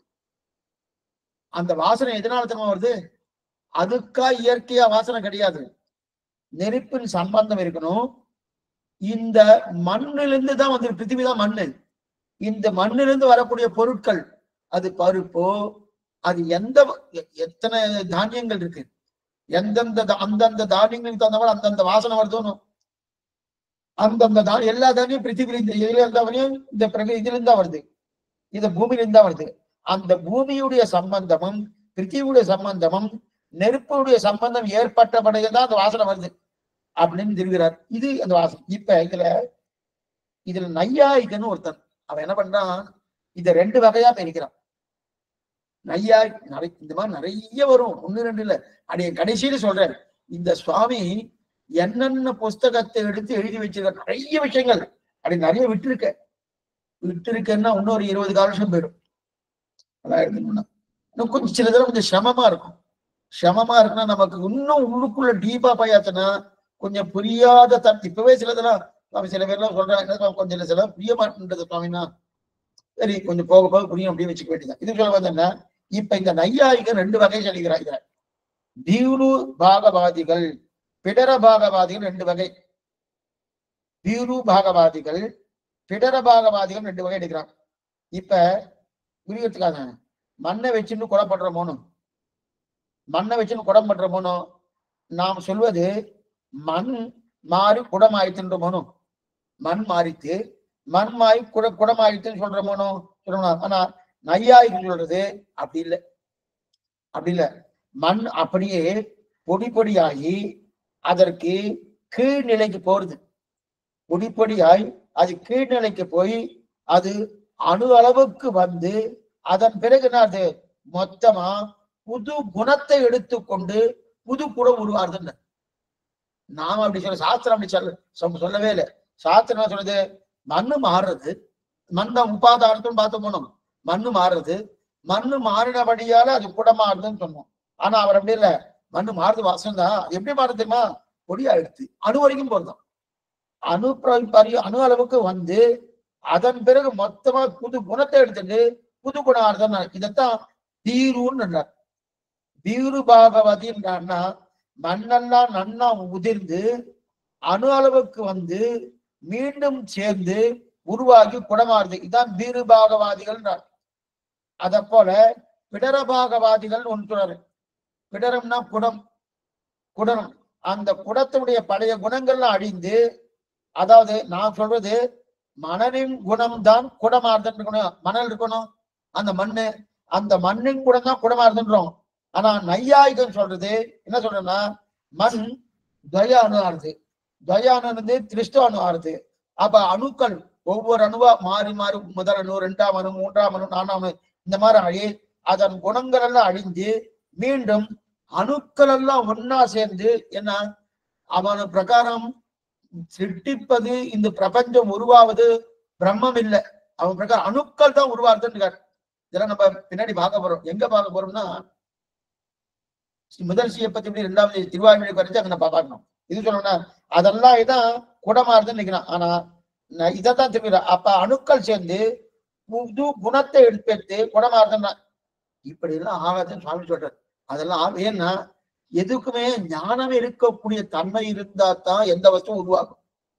ஒரு வஸ்து உருவாடுறதுனாலே ஞானம் இருக்கக்கூடிய தன்மை தான் இருக்கணும்.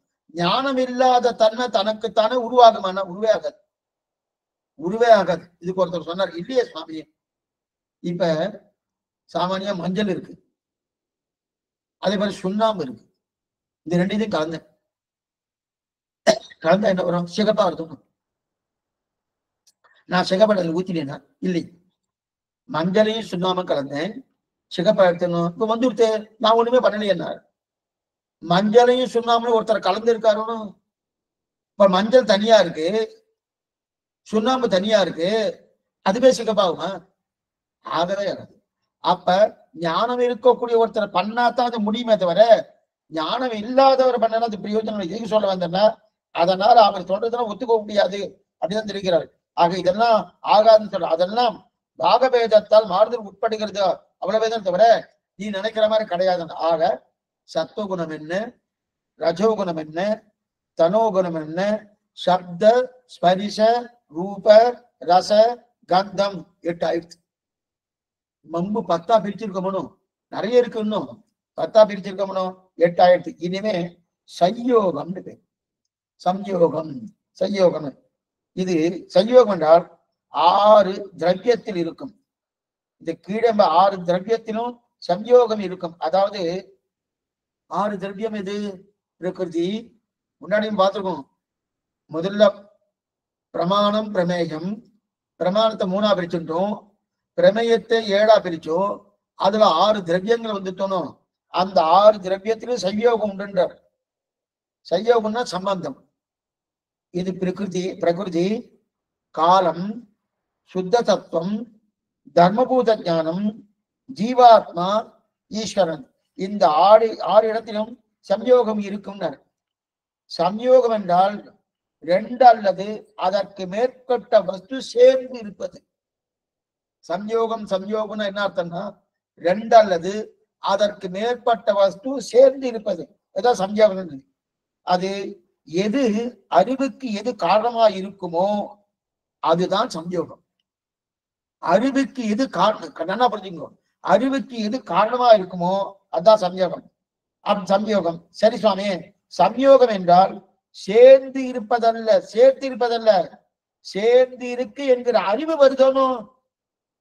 என்ன பாருங்க, சேர்ந்து இருக்குன்னு என்கிற எனக்கு அறிவு வருகிறது அல்லவா, அதற்கு காரணமா இருந்த அத்திரவியம் தான் சம்யோகம். ஏதோ ஒரு சேர்ந்து இருக்கு, சேர்ந்து இருக்குன்னு எனக்கு ஒரு அறிவு வருதணும், அறிவு எனக்கு ஏற்படுறது. அந்த அறிவு ஏற்படுறதுக்கு காரணமா எது இருக்கோ அதுதான் சம்யோகம். நம்ம அத்திரவியத்தை பார்த்துட்டு இருக்கோம். ஏன்னா சேர்ந்து இருக்குன்னு சொல்லியாச்சுன்னா உடனே என்ன தோணும், சுவாமி எப்படா திரவியத்துல சேருமே, நீங்க அத்திரவியம் சொல்லிட்டு இருக்கிறீங்கன்னா அத்திரவியம்னா உபாதானத்துவம் கிடையாதுன்னு நான் பார்த்துட்டு இருக்கோம். திரவியத்துக்கு தான் உபாதான சேர்க்கை உண்டு, அத்திரவியத்துக்கு சேர்க்கை கிடையாதுன்னு பார்த்துட்டு இருக்கோம். அப்படி இருக்கச்சே சேர்ந்திருக்குங்கிற அறிவு எனக்கு ஏற்படுறதனோ, அந்த அறிவு ஏற்படுவதற்கு எது காரணமாக இருக்கோ அதுக்குதான் சம்யோகம்னு பேர். அதுக்குதான் சம்யோகம்னு பேர். அந்த வரியது காரணமா இருக்காது, அதுதான் சம்யோகம். அது அத்ரவியம் தெரிகிறார். அந்த சம்யோகம் அத்ரவியம். அப்ப அத்ரவியம் ஆனா திரவியம் சேர்ந்து இருக்கு. திரவியம் சேர்ந்து இருக்கு. சரி, ஆக சாமான்யமாக 6 திரவியம் சேர்ந்து இருக்கும். ஒரு பொருள் ஒரு இடத்துல சேர்த்தும் மற்றொரு இடத்துல சேராமலும் இருக்கலாம். இந்த பாருங்க, சேர்றதுன்னு வச்சுக்கோ. சேர்றதுன்னா இப்போ ஒரு பேனா இருக்கு, அது என் கையில எடுத்துட்டேன். கையில பேனால பிடிச்சிட்டு இருக்கணும். பேனால பிடிக்கச்சு 5 விரல்களும் அந்த பேனாவோட சேர்ந்து இருக்கா? சேரல. அது மட்டும் இல்ல, பேனாவுடைய அவயவங்கள் இருக்கணும், அது பூர்த்தியா இருக்கணும். அத பூர்த்தியா என்னுடைய விரலோடு சேர்ந்து இருக்கா? இல்ல, என்னுடைய விரலோடு சேரல. அதான் தெரிவிக்கிறார். அப்ப சேர்ந்தும் இருக்கலாம், சேராமலும் இருக்கலாம். அதாவது ஒரு பொருள் இன்னொரு பொருளோடு பூர்த்தியாக சேர்ந்தும் இருக்கலாம், சேராமலும் இருக்கலாம். இது ரெண்டுமே விரோதம் கிடையாது. ஏன்னா சேர்ந்து இருப்பதுதான் காரணமாக அதற்கு சம்யோகம்னு சொல்லிட்டா, அப்ப மொத்தமே சேர்ந்து இருக்கணும்னு நினைக்காது. மொத்தமே சேர்ந்து இருக்காது. ஒரு பகுதி சேரும், ஒரு அம்சம் சேர்ந்திருக்கலாம், மற்ற அம்சங்களா சேராமலும் இருக்கலாம். சேர்றதுன்னா என்ன அர்த்தம்? சேர்றதுன்னா என்ன அர்த்தம்? இவரோட கலந்து இருக்காரு, அவ்வளவுதான். தவிர பூர்த்தி அப்படியே கலந்து விட்டுன்னு அர்த்தமான கிடையாது. பேனாவை பிடிச்சால இந்த கை விரல்கள் எல்லாமே அதுல சேர போதா? கிடையாது. அதோட பேனாவுடைய அவயவங்கள் ஃபுல்லா நான் பிடிக்கிறேன்னா கிடையாது. அதனால அப்படி இருக்கலாம். அப்ப மற்ற அதனால ஒரு சில அம்சங்கள் சேரலாம், சில அம்சங்கள் சேராமல் இருக்கலாம். அதனால ஒண்ணும் விரோதம் கிடையாது. அப்பதான் இது சயோகம் எதுக்கு சொல்லிட்டு இருக்கேன்னா இதனால சொல்லிருக்கேன், ஒண்ணும் விரோதம் கிடையாது. அப்ப இப்ப இந்த சயோகத்தை 2ஆ பிரிக்கிறார். இந்த சயோகம் அப்படி போயிட்டே இருக்குன்னா ஒண்ணு கட்டமே இல்லை. வேணுன்னா காரிய சயோகம், அகாரிய சயோகம் 2 பேர். காரிய சயோகம், அகாரிய சயோகம்னு. காரிய சயோகம்னா பிரியத்துக்கா சொல்றேன், 2 மல்லர்கள் இருக்கா இல்லையா? சானூர முட்டிகன். நம்ம பார்த்தோம்னா காலத்துல பாகவதத்துல கூட வரும் சானூர முட்டிகன். இனிமே வரப்போகுது. சானூர முட்டிகளை ஒருத்தருக்கு மோதிண்டாரணும். அப்ப 2 திரவியத்திலையும் காரியம் வந்து விட்டணும். சானூரும் ஒரு திரவியம், முஷ்டிகன் ஒரு திரவியம். 2 திரவியத்திலும் ஒரு காரியம் வந்து விட்டணும். இப்ப இருவரும் ஓர் காரியத்தில் ஈடுபட்டாரணும். 2 பேருமே ஒரே காரியத்தில் ஈடுபட்டாரணும். அவருக்கு ஒரே கருத்து ஈடுபட்டார், இவரும் ஒரே கருத்து. அப்ப இவர்கள் இருவரும் சேர்ந்து இருக்கிறார்கள் என்ற அறிவை எனக்கு ஏற்படுத்தி தோணும். அதுதான் சயோகம். அந்த சயோகம் என்கிற அத்ரவியம் இருக்கணும். அந்த அத்ரவியத்தால்தான் இவர்கள் சேர்ந்திருக்காங்க எனக்கு தெரியுது. அந்த அத்ரவியத்தால் தான் இவர் சேர்ந்திருக்கான்னு எனக்கு தெரியுது. இதுதான் காரிய சயோகம். காரிய சயோகம் என்ன? இந்த பக்கம் சானூர், இந்த பக்கம் முஷ்டிகன். ஒண்ணுத்துக்கு ஒண்ணு 2 பேரும் கண்ணனை கொள்ளனதுக்காக 2 பேரும் கண்ணன் நடுவில் இருக்கான். அவன் 2 பேரும் பேச்சு வச்சுட்டான். ஒருத்தர் பேச்சுவார்த்தை பண்ணிட்டு என்ன பண்ணிட்டா, 2 பேரும் நேர கொண்டு கண்ணனை கொண்டு முடிப்போம். இடிச்ச உடனே நீ இந்த பக்கம் இடி, நான் இந்த பக்கம் அடிச்சிடறேன், கண்ணன் நசுங்கி அங்கேயே பிராணம் போயிடும் அப்படின்னு பேசி வச்சுட்டா. கண்ணனுக்கெல்லாம் அதெல்லாம் ரொம்ப சாமர்த்தியம். அவர் நடுவில் இருந்து கிளை வந்துட்டார். 2 பேரும் இடிச்சுட்டாரணும். இதுக்குதான் காரிய சயோகம்னு பேர். ஏன்னா இருவரும் காரியத்தில் ஈடுபட்டிருக்கா. 2 பேருமே காரியத்தில் ஈடுபட்டிருக்காரு இல்லையா? அதனால காரிய சயோகம் பேரு. அப்ப சயோகம் ஏற்படும், ஈடுபடலாம். சரி சுவாமி. அதனால காரியம். இப்ப காரிய சயோகத்திலே 2 விதம் இருக்கு. திருப்பி இதுலயே இருக்கா? ஆமா, காரிய சயோகத்துல 2 விதம் இருக்கு. புரியத்துக்கா சொல்றேன். எப்படின்னா, ஒரு பட்சி, ஒரு பறவை நேர கரையில வந்து உட்கார்ந்து, ஒரு பறவையில வந்து நேர கிளையில வந்து, இப்ப பறவைக்கும் அந்த மரத்துடைய கிளைக்கும் சம்பந்தம் வந்துடுச்சு, சயோகம் வந்துடுச்சு. சயோகம் தானே உண்டு. ஆமா, அந்த பட்சிக்கும் அந்த பறவைக்கும் அந்த எந்த கிளையில வந்து உட்கார்ந்து இருக்கோ அதுக்கு 2 பேரும் சம்பந்த சயோகம் வந்து இருக்கணும். இப்ப இதில் கிளை இதா பண்ணிட்ட, கிளை ஒண்ணுமே பண்ண, அது இருக்கிறபடி அப்படியே இருந்துட்டு இருக்கு. பட்சி தான், அந்த பறவை தான் என்ன பண்ணுது, அது இந்த கலையோடு சம்பந்தத்தை தான் ஏற்படுத்தி கொண்டது. ஆனா மல்லர்கள் அப்படி கிடையாது. 2 பேருமே பிரயத்தனம் பண்ணா. சானூர்னு இந்த பக்கத்துல வரான், முட்டிகளை இந்த பக்கம் ரெண்டு பேரும் முட்டி கொள்ளும் போது அதுல ஒரு கிரியை வந்து தோணும், ரெண்டு பேரும் கிரியை வந்து தோணும். அதனால அந்த கிரியை வந்தபடியா காரிய சயோகம். ஆனா இதுல இப்ப பட்சி வந்ததுன்னு அப்ப கிளை ஒண்ணு வேலையே பார்க்கலையே, அந்த மரத்து கிளையதான் வேலை பார்த்தா பார்க்கலையே, பறவை மட்டும் வந்து இந்த கிளையோடு சேர்ந்து தோணும். இதுவும் காரிய சயோகம் தான். இதுவும் அதான் காரிய சயோகத்தை ரெண்டா பிரிச்சாரணும். ஒண்ணு, ரெண்டு பேருக்கும் காரியம் பண்ணி கொண்டு சேர்றது காரிய சயோகம். ரெண்டு பேரும் பண்ணாம மரத்துடைய கிளை அப்படியே இருக்கு, பறவை மட்டும் வந்து உட்கார்ந்துட்டு இருக்கணும். ஆனா அந்த பறவைக்கும் மரக்கிளைக்கும் சம்பந்தம் இருக்கணும். இதுவும் காரிய சயோகம் தான் தேவை. இது தவிர மூணாவது ஒண்ணு இருக்குன்னு நையாயிகம் சொல்றான். சயோகத்தில் சயோகம், சயோகத்தில் சயோகம்னு நையாயிகம் சொல்றான். ஆனா அதெல்லாம் ஒத்துக்கலை, சுவாமி ஒத்துக்கலை. ஏன்னா புரியத்துக்காக சொல்றேன்.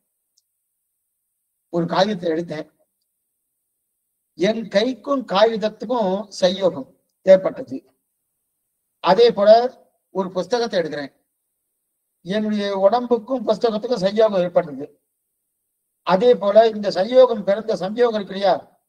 ஆனா இந்த சயோகம் இது பூர்த்தியா ஆகுமான்னா கிடையாது.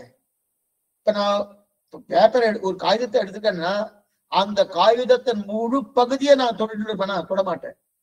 அதே போல என்னுடைய கைகளுடைய பூர்த்தியா அந்த காகிதத்தை தொட்டு இருக்காது.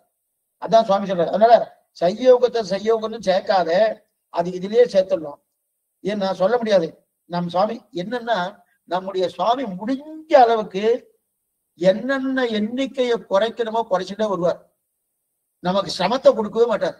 சாஸ்திரம் நிறைய சொல்லி இருக்கும், அதுல நமக்கு எது தேவையோ அதை மட்டும் தான் எழுதி கொடுப்பார். அந்த தேவையில்லாதது சொல்ல போடாததை சொல்லுவார். ஆனா அதுக்கு நிறைய சிரமங்களை கொடுக்க மாட்டார்.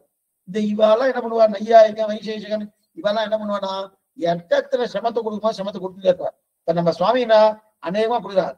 பகவான் இதுதான் பாக்குறேன். ஏன்னா எண்ணிக்கை குறைக்கதான் பாரு. பகவான் சிருஷ்டிக்க அடிப்படையில் கருவிலை வச்சு இது சில சில இன்ஸ்ட்ருமெண்ட்ஸ் எல்லாம் வச்சுட்டு இருக்காரோ, அந்த இன்ஸ்ட்ருமெண்ட் வச்சு சிருஷ்டிக்கிறானா, அதை வைத்துக்கொண்டு எப்படி கலக்கணமோ எப்படி கலந்து சிருஷ்டிக்கிறார் அப்படின்னு தெரிஞ்சுதான் ரொம்ப முக்கியம். அவர் சிருஷ்டிக்கும் போது என்னென்ன உபகரணங்கள் வச்சுட்டு இருக்காரு, அப்ப அதெல்லாம் சயோகம் தானே. அந்த சயோகத்திற்கு அப்படி இருக்கும். ஆக மொத்தம் 10 திரவியங்கள் எடுத்துட்டார். 10 திரவியங்கள் என்னது நல்லா பாத்துக்கோ. மறுபடியும் சொல்றேன், என்னென்ன உண்டுன்னு பூர்த்தியா சொன்னேன்.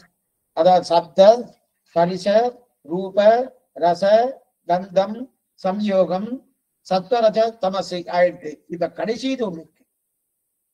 கடைசி இது இப்ப இருக்கட்டும், இருந்தாலும் இதை மட்டும் முடிச்சிடும். சரி, அதுக்கு மேல நிறைய இருக்கு. இப்ப அடிப்படையில ஓர் அத்ரவியத்துக்கு சேர முடியாதுன்றதான் இது வரைக்கும் பாத்துக்கோம். ஆனா அதற்குள்ளேயே சேர்த்து விடலான்னு தான் இது வரைக்கும் சொல்லியிருக்காரு. சரி, இப்ப காரிய சயோகம் பார்த்துட்டோம். இன்னொன்னு இருக்கு அகாரிய சயோகம்.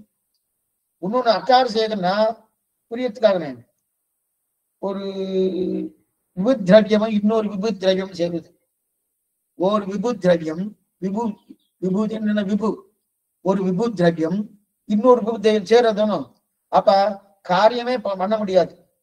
பிரம்மமும் காலமும் சேர்றது, பிரம்மமும் காலமும் சேர்றதுனும் பிரம்மமும் பிரகிருதியும் சேர்ந்து இருக்கணும். பிரகிருதி பிரம்மத்தோடு எப்போதும் ஒட்டின்னு இருக்குதுன்னு, அதனாலதான் பிரம்மத்தோடு எப்போதும் ஒட்டிட்டு இருக்கிற முடியாது விசிஷ்ட பிரம்மம்னு சொல்றோம். அப்ப விசிஷ்ட பிரம்மம் சொல்லணும். அப்ப அந்த பிரகிருதி விபு, காலம் விபு, அந்த விபு திரவியம் பிரம்மம் என்கிற விபுவோடு சேர்ந்து இருக்கணும். விபுவால் காரியமே பண்ண முடியாது. ஏன்னா விபுன்னா எங்கும் வியாபித்திருக்கு. எங்கும் வியாபித்திருக்கக்கூடிய தன்மை காரியம் பண்ண முடியுமானா ஒரு ஏன்னா இங்கிருந்து போகணுமே, அங்க இல்லைன்னா இங்கிருந்து போகணும். தண்டை பண்ணுவோம். விபு விபு நம்மளாம் அனுசுரூபமா இருக்கும்.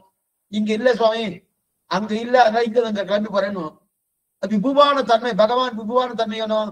எங்கும் நீக்கவர நிறைந்து இருக்கிறானோ விபுவான தன்மை இருக்கிறதுனா பகவான் நகர முடியுமானா பகவான் நகர முடியாது. ஏன் சுவாமி நகர முடியாதுன்னா அங்க இல்லைன்னு இவர் இங்கிருந்து அங்க போகணும். எங்கும் வியாபித்திருக்காரு. விஸ்வம் விஸ்வம் வசக்காரகா, எங்கும் வியாபித்திருக்காரு இல்லையா? அப்ப விபு இருக்கணும். அப்ப பிரம்மமும் காலமும் சேருது இல்லையா? சேர்ந்துனா அதற்குத்தான் அகாரிய சயோகம்னு சொல்றான். அகாரிய செய்யணும். இதுக்கு காலம் ஒண்ணும் காரியம் வரல. அந்த இதுக்குதான் அகாரிய செய்யணும் அப்படின்னா அது காரியம் வராது, கிரியே கிடையாது. ஆனால் பிரம்மமும் காலமும் சேருதுனோ அந்த காலத்தை வைத்து கொண்டுதான் பகவான் இன்னென்ன மாறுதலை செய்கிறான். அந்த காலத்தோடு கூடி செய்கிறானோ காலம் என்ன, தர்மபூத ஞானம் என்ன, முதலான விபு திரவியம் இருக்கணும். விபுவான ஈஸ்வரனோடு எப்போதும் செய்யத்தோடு கூடிய உடையது இருக்கு இல்லையா, அதனால அதுக்கு என்ன வருது, அது சங்கயோகம் பேரு. அதுக்கு காரிய செய்யோகம், அகாரிய செய்யோகம் பேரு. அகார செய்ய ஏன் இதனால விபுவா இருக்கிறபடியாலே. ஆனாலும் காலத்தை சேர்க்கிறார், காலத்தை சேர்த்துட்டுதான் பண்றாரு. சேர்த்துன்னா காலம் ஒண்ணும் பண்றது இல்லை, ஆனா அவர் சேர்த்து வச்சுட்டு இருக்காரோ அதனால அகார செய்யோகம்னு பேரு. இதெல்லாம் ஆயிடுச்சு. ஆக சத்துவம் என்ன, ரஜஸ் என்ன, தமஸ் என்ன, சப்தஸ்பர்ச ரூபரச கந்தங்கள் என்ன, சையோகம் சம்யோகம் என்ன, 9 பார்த்துருக்கோம். இதுவரைக்கும் 9 பார்த்துட்டோம். கடைசியா சக்தி, சக்தியும் அத்ரவியம். இதுவரைக்கும் இந்த 10மே அத்ரவியம். அத்ரவியம் உபாதானத்தும் இல்லாதது. இதெல்லாம் அடிப்படையா அதை தெரிஞ்சுக்கணும். தெரிஞ்சுட்டாதான் மேற்கொண்டு அடியில் சொன்னதே கொஞ்சம் நல்லா புரியும். இப்ப கடைசி சக்தி, சக்தியும் அத்ரவியம். ஏன்னா எல்லா காரணப்பொருளும் காரியத்துல ஈடுபடணும். எல்லா காரணப்பொருளும் காரியத்துல ஈடுபடணும். புரியத்துக்கா சொல்றேன். நெருப்பு இருக்கு, நெருப்பு சுவாமி நெருப்பு நல்லா குழுகுழுன்னு இருக்க சுவாமி அப்படின்னு சொன்னா வச்சுக்க, அப்ப நெருப்பு உண்டான சக்தி போயிடுத்துன்னு அர்த்தம். இதான் சக்தி, இதான் சயோகம், இதுதான் அத்திரவியம். நெருப்பு குழுகுழு இருக்கு சுவாமி அப்படின்னா அப்ப நெருப்புக்கு உண்டான சக்தி போயிட்டு இருக்கும். அப்ப எந்த ஒன்று நெருப்பை நெருப்பாக இருக்கப்படி வேலை செய்கிறதோ அது சக்தி. என்ன பண்ணுவோம் இதே பண்ணா, நெருப்புக்கு தகிக்கிற சக்தி இருக்கு. நெருப்புக்கு அதாவது எந்த ஒன்று நெருப்பை நெருப்பாக இருக்கப்படி வேலை செய்யறது இல்லையா, அந்த வேலை செய்யக்கூடியதான் சக்தி. சரி சுவாமி, அந்த நெருப்புக்குன்னு ஒரு தனி தகிக்கிற சக்தி இருக்கணும். அதாவது எரிக்கக்கூடிய தன்மை, அந்த எரிக்கக்கூடிய தன்மை தான் சக்தி. சக்தின்னு நம்ம என்ன அடிக்கிறோம் படைக்கிறோம் இது நினைச்சிட்டு இருக்கணும், அது இல்லை. நெருப்பு குழு இருந்தா அதோட சக்தி போயிடுதுன்னு அர்த்தம். நெருப்பு நல்லா எரிஞ்சுட்டு இருக்கு, அந்த தகிக்கக்கூடிய ஒரு நிலை இருக்கணும், அந்த அந்த இதுதான் சக்தின்றாரு. அப்ப எல்லா காரணங்களுக்கும் காரியத்தை செய்யும் ஒரு திரவியம், அந்த அத்ரவியத்துக்குத்தான் சக்தின்னு பேரு. எந்த காரியம் வந்தாலும் அந்த காரியத்தை செய்யறது ஒரு திரவியம் இருக்குமோ, அந்த காரியத்தை செய்யறது அந்த அத்ரவியத்துக்கு தான் என்ன பேரு, சக்தின்னு பேரு. இத தர்க்கவாதம் மூலமா பார்க்கலாம், ஆகமத்தின் மூலமா பார்க்கலாம். தர்க்கவாதம்னா சாஸ்திர தர்க்கவாதம் ஒத்துட்டு இருக்கு. தர்க்கவாதத்தின் மூலமா பார்க்கலாம், ஆகமத்தின் மூலமா பார்க்கலாம். இப்ப புரியத்துக்கு ஒரு சாஸ்திர வாக்கியம் ஒண்ணு எடுக்கிறேன். பராஸ்ய சக்திக்கு விவிதைய சூயத்தே சுவாபாவிகி ஞானபலக்கிரியாச்ச அப்படின்னு புராண வாக்கியம். பரா அஸ்ய சக்திகி அப்படின்னு சொல்றது. இந்த வாக்கியத்தை வைத்துக் கொண்டுதான் சில பேர் என்ன சொல்றா, சாஸ்திரமே பேரு பராசக்தின்னு சொல்லி இருக்கு. சம்ஸ்கிருத ஞானமாவது இருக்கணும், சாஸ்திரமாவது வாசிச்சிருக்கணும், இல்ல முன்னோருடைய கேட்டிருக்கணும். தனக்கு தன்னெஞ்சில் தோதினே சொல்லப்படாது. அங்க அதுக்கு என்னதுமா, பரா அஸ்ய சக்திக்குன்னு பேர். அப்ப பகவானுடைய சக்தி பரா, மிக மேம்பட்டது. பரா அஸ்ய சக்திக்கு, பராசக்தி இல்ல, பரா அஸ்ய சக்திக்கு, பகவானின் சக்தி மிக மேம்பட்டது. பரா மிக மேம்பட்டது. இந்த வரியை பார்த்தோன்னே பராசக்தின்னு சொல்ல ஆரம்பிச்சுட்டா இருக்கட்டும். அப்ப பராசக்திக்கு இந்த சக்தியை வச்சு கொண்டுதான் சிருஷ்டிக்கிறார் பகவான். இதை வைத்து கொண்டுதான் என்ன பண்றாரு, சிருஷ்டி ஸ்திதி லயம், படைக்கும் தொழில், காக்கும் தொழில், அழுக்கும் தொழில், இந்த மூன்றையுமே இந்த சக்தியை வைத்துக் கொண்டுதான் பண்றார். அப்ப இந்த சக்தி என்கிற அத்ரவியத்தை, சரி சுவாமி இந்த சக்தி இருக்கணும், பகவானுக்கு இருக்கு, இந்த சக்தி நம்மளால பிடிக்க முடியுமா? இது அத்ரவியம், திரவியம் இல்லை, இது ஒன்று கொண்டு சேராதுன்னு பார்த்துக்கணும். இந்த சக்தியை நம்முடைய இந்திரியங்களால் கண்ணால பார்க்க முடியுமா, கையால பிடிக்க முடியுமா, மூக்கால முகர முடியுமா, நாக்கால அதை வந்து ருசிக்க முடியுமான்னா எதுவுமே பண்ண முடியாது. நம்முடைய இந்திரியங்களால பிடிக்க முடியாது. அதாவது சக்தினை நாம என்ன நினைச்சுட்டு இருக்கோம், சக்தினை நாம என்ன புரிஞ்சுட்டு இருக்கோம், நெருப்பை சக்தின்னு சொல்றோம். நெருப்பு சக்தி இல்லை. நெருப்பை சக்தின்னு சொல்ல, நெருப்பை நெருப்பாக இருக்க வைப்பதற்கு எந்த ஆற்றலோ அது சக்தி. இதை நல்லா பண்ணிக்கிறோம். நெருப்பை நெருப்பாக இருப்ப வைப்பதற்கு எந்த ஆற்றலோ அதுக்கு ஒரு சக்தி இருக்குமோனோ அதுதான் சக்தி. நெருப்பை நெருப்பா வைக்கணுமோனோ அதுதான் சக்தின்னு சொல்ற கிடையா.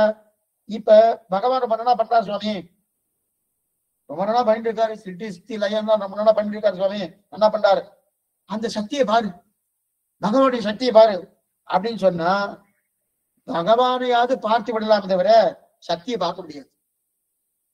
பகவத் சக்தியை பார்க்க முடியுமா? பார்க்கவே முடியாது. பகவானோட பார்க்க முடியாது, அதையாவது பார்த்துடலாம், பகவானையாவது பார்த்துடலாமே தவிர பகவத் சக்தியை பார்க்க முடியுமான்னா பார்க்க முடியாது. அப்ப அவருக்கு இருக்கக்கூடிய சக்தி நம்முடைய கண்ணுக்கும் நம்முடைய காதுக்கும் அப்பாற்பட்டது. நம்முடைய கண்ணுக்கும் தெரியாது, நம்முடைய காதுக்கும் தெரியாது. அப்ப பெருமாளையே பார்த்தாலும் சக்தியை பார்த்து விட முடியாது. அதனால்தான் அத்தீந்திரியம் அத்ரைவியம்.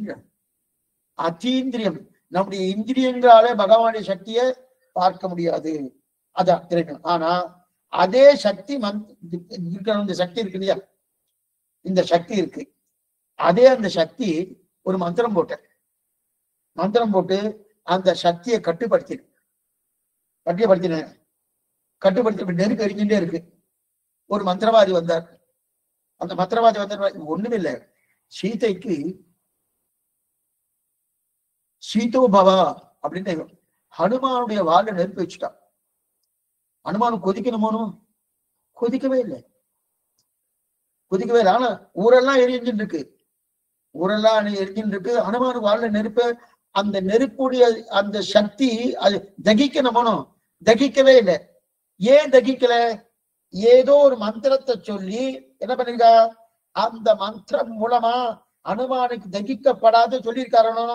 அப்ப என்ன ஆயிட்டு, மந்திரம் போட்டு கட்டுப்படுத்தினா அந்த நெருப்பு எரியாது. மந்திரம் போட்டு கட்டுப்படுத்த, ஆனா அந்த நெருப்புக்குண்டான சக்தி, அந்த சக்தி தான் ஆற்றல், அந்த ஆற்றல் அது எரியுது, அதான் சக்தி. ஆனா அது ஒரு மந்திரத்தை போட்டு வச்சுக்கேன். சில பேர் மந்திரம் போடுறா, சில பேர் இது குச்சியெல்லாம் வச்சுட்டு அப்படி காமிப்பா. நிறைய திரைப்படத்துலதான் பாக்குறேன். நீங்க அதெல்லாம் எப்படி காமிக்கிறான்னு யூடியூப் அது வேண்டாம். இது சொல்ல வந்து அந்த மாதிரி கட்டுப்படுத்தினா, மந்திரத்தால கட்டுப்படுத்தினா, மந்திரம் போட்டு கட்டுப்படுத்தினா அந்த நெருப்பு ஏறாது. அப்ப அந்த சக்தி எங்க போயிடுச்சு? நெருப்புங்கிற சக்தி எங்க போயிடுச்சுன்னா, அதாவது மணி ஆசிரமா எடுத்திருக்காரு சீனிவாசாச்சாரிய சுவாமி, மணி ரத்ன மந்திர ஔஷதங்களாலே தடுக்கப்படாமல் இருக்கும் போது வெளிப்படும் என்கிறார். அந்த வெளிப்படக்கூடிய சக்தி, அதான் அந்த நெருப்புடைய சக்தி. அந்த சக்தி எப்படின்னா, மணி சில பேர்லாம் கையில ஏதோ ஒண்ணு வச்சுட்டு இருப்பா, அதை வச்சுன்னு இப்படி காமிப்பா, அது காமிச்சானா உடனே அது அப்படி தடுக்கப்பட்டுரும். அதே போல மந்திரங்கள், இந்த மந்திரத்தை சொல்றதுனால அந்த சக்தி தடுக்கப்படுகிறது, அதனால தடுக்க போயிடும். சில ஔஷதங்கள்லாம் சில பூமியில விளையக்கூடிய அந்த ஔஷதங்கள், அந்த ஔஷதங்களால் தடுக்கப்படணும். அப்பனா என்ன ஆகும், அதோட சக்தி வெளியே வராது. ஆனா அது தடுக்காம இருந்ததுன்னா அதோட சக்தி வெளில வந்துடும். ஒண்ணு வேண்டாம், ஒரு மேக்னெட் இருக்கணும், காந்த சக்தி இருக்கு இல்லையா, அந்த காந்த சக்தி என்ன பண்றது, எல்லா இரும்பையும் இருக்கிற இரும்பெல்லாம் அது அதுக்குண்டான சக்தி அது. அதுவும் இரும்பு, அது பார்த்தா இரும்ப மாதிரி தான் தெரியுது. காந்தம்னு சொல்வாரா இரும்புன்னு சொல்வாரா சுவாமி, அது காந்தம் சுவாமி அப்படின்னு இல்லையா. அந்த காந்தத்துல இருப்பதுதான் சக்தி இருக்கு இல்லையா, அந்த சக்தியத்தான் அத்ரவியம்னு சொல்றோம். அந்த சக்தி தான். அப்ப இந்த சக்தி 6 திரவியங்களில் இருக்கும். இந்த சக்தி என்னது, 6 திரவியங்கள் இருக்கும். அந்த 6 திரவியம் என்ன இப்பதானே பார்த்தோம். இருக்கிறது காலம், சுத்த சத்துவம் என்று சொல்லக்கூடிய நித்திய விபூதி, தர்மபூத ஞானம், ஜீவாத்மா, பரமாத்மா 6 தத்துவங்கள் இருக்கும். 6 தத்துவங்கள் சக்தி இருக்கும். இதே விஷ்ணு புராணக்காரர் பராசர மகரிஷி பிரசித்தமா இருக்குன்னு சொல்றாரு. இது பிரசித்தமா இருக்குன்னு தன்னுடைய சக்தி வேகத்தாலே ஜெகத்தையே தாங்குகிறார் பகவான். தன்னுடைய சக்தி லேசத்தாலே விஷ்ணு புராணக்கார் பராசர மகரிஷி இருக்கிறார், வியாச பகவானுடைய தந்தை. அவர் என்ன, இந்த தன்னுடைய சக்தி லேசத்தாலே இந்த ஜெகத்தையே தாங்குற பகவான் அப்படின்னாரு. வீரிய சக்தியாலே குணராசியாய் இருக்கிறார். அப்ப இத போல பல இடங்களில் விஷ்ணு புராணத்துல ஈஸ்வர சக்தியை சொல்லப்பட்டிருக்கு. அந்த சக்தி எல்லாம் என்னது? அத்ரவியம். அதெல்லாம் அத்ரவியம். அத போல மற்ற சக்தியும் எல்லாத்தையும் வச்சுக்கோ. இவர் எழுதிட்டார். இவர் நமக்கு மேல நம்ம ஏதாவது சிரமப்படணுன்றதுக்கு தான் அந்த மாதிரி இத மாதிரி என்னென்ன உண்டோ அதெல்லாம் மற்ற சக்தி வச்சுக்கணும். ஆக இப்படியாக சக்தியை விளக்கப்பட்டது. இப்படியாக சக்தி விளக்கப்பட்டது. ஆக 10 திரவியங்களை பார்த்துட்டோம். முடிச்சுட்டோம் சுவாமி சாத்து மாதிரியா? இன்னும் நிறைய இருக்கு. 10 திரவியங்களை பார்த்தோம். என்னென்ன திரவியங்கள்? சத்வம், ரஜசு, தமசு, அதற்கு மேற்கொண்டு சப்தஸ்பரிச ரூபரச கந்தம், சம்யோகம், சக்தி என்று 10 திரவியங்களை பார்த்துட்டோம்.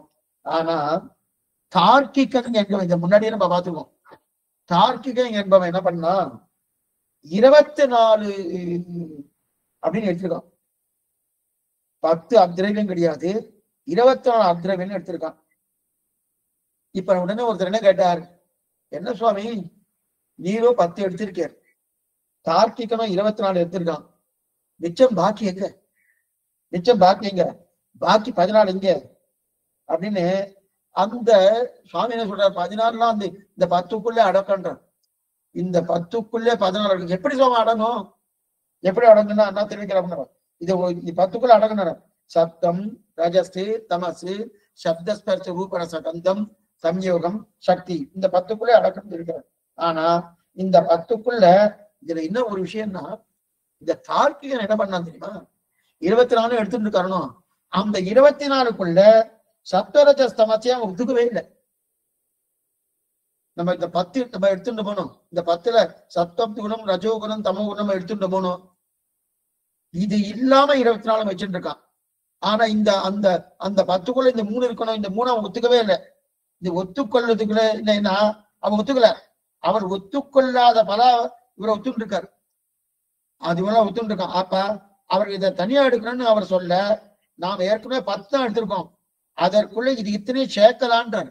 இந்த 10க்குள்ள நீ சொன்ன 24, அந்த 24 சேர்த்தலான்றார். 24 என்னன்னு சுருக்கமா சொல்றேன்.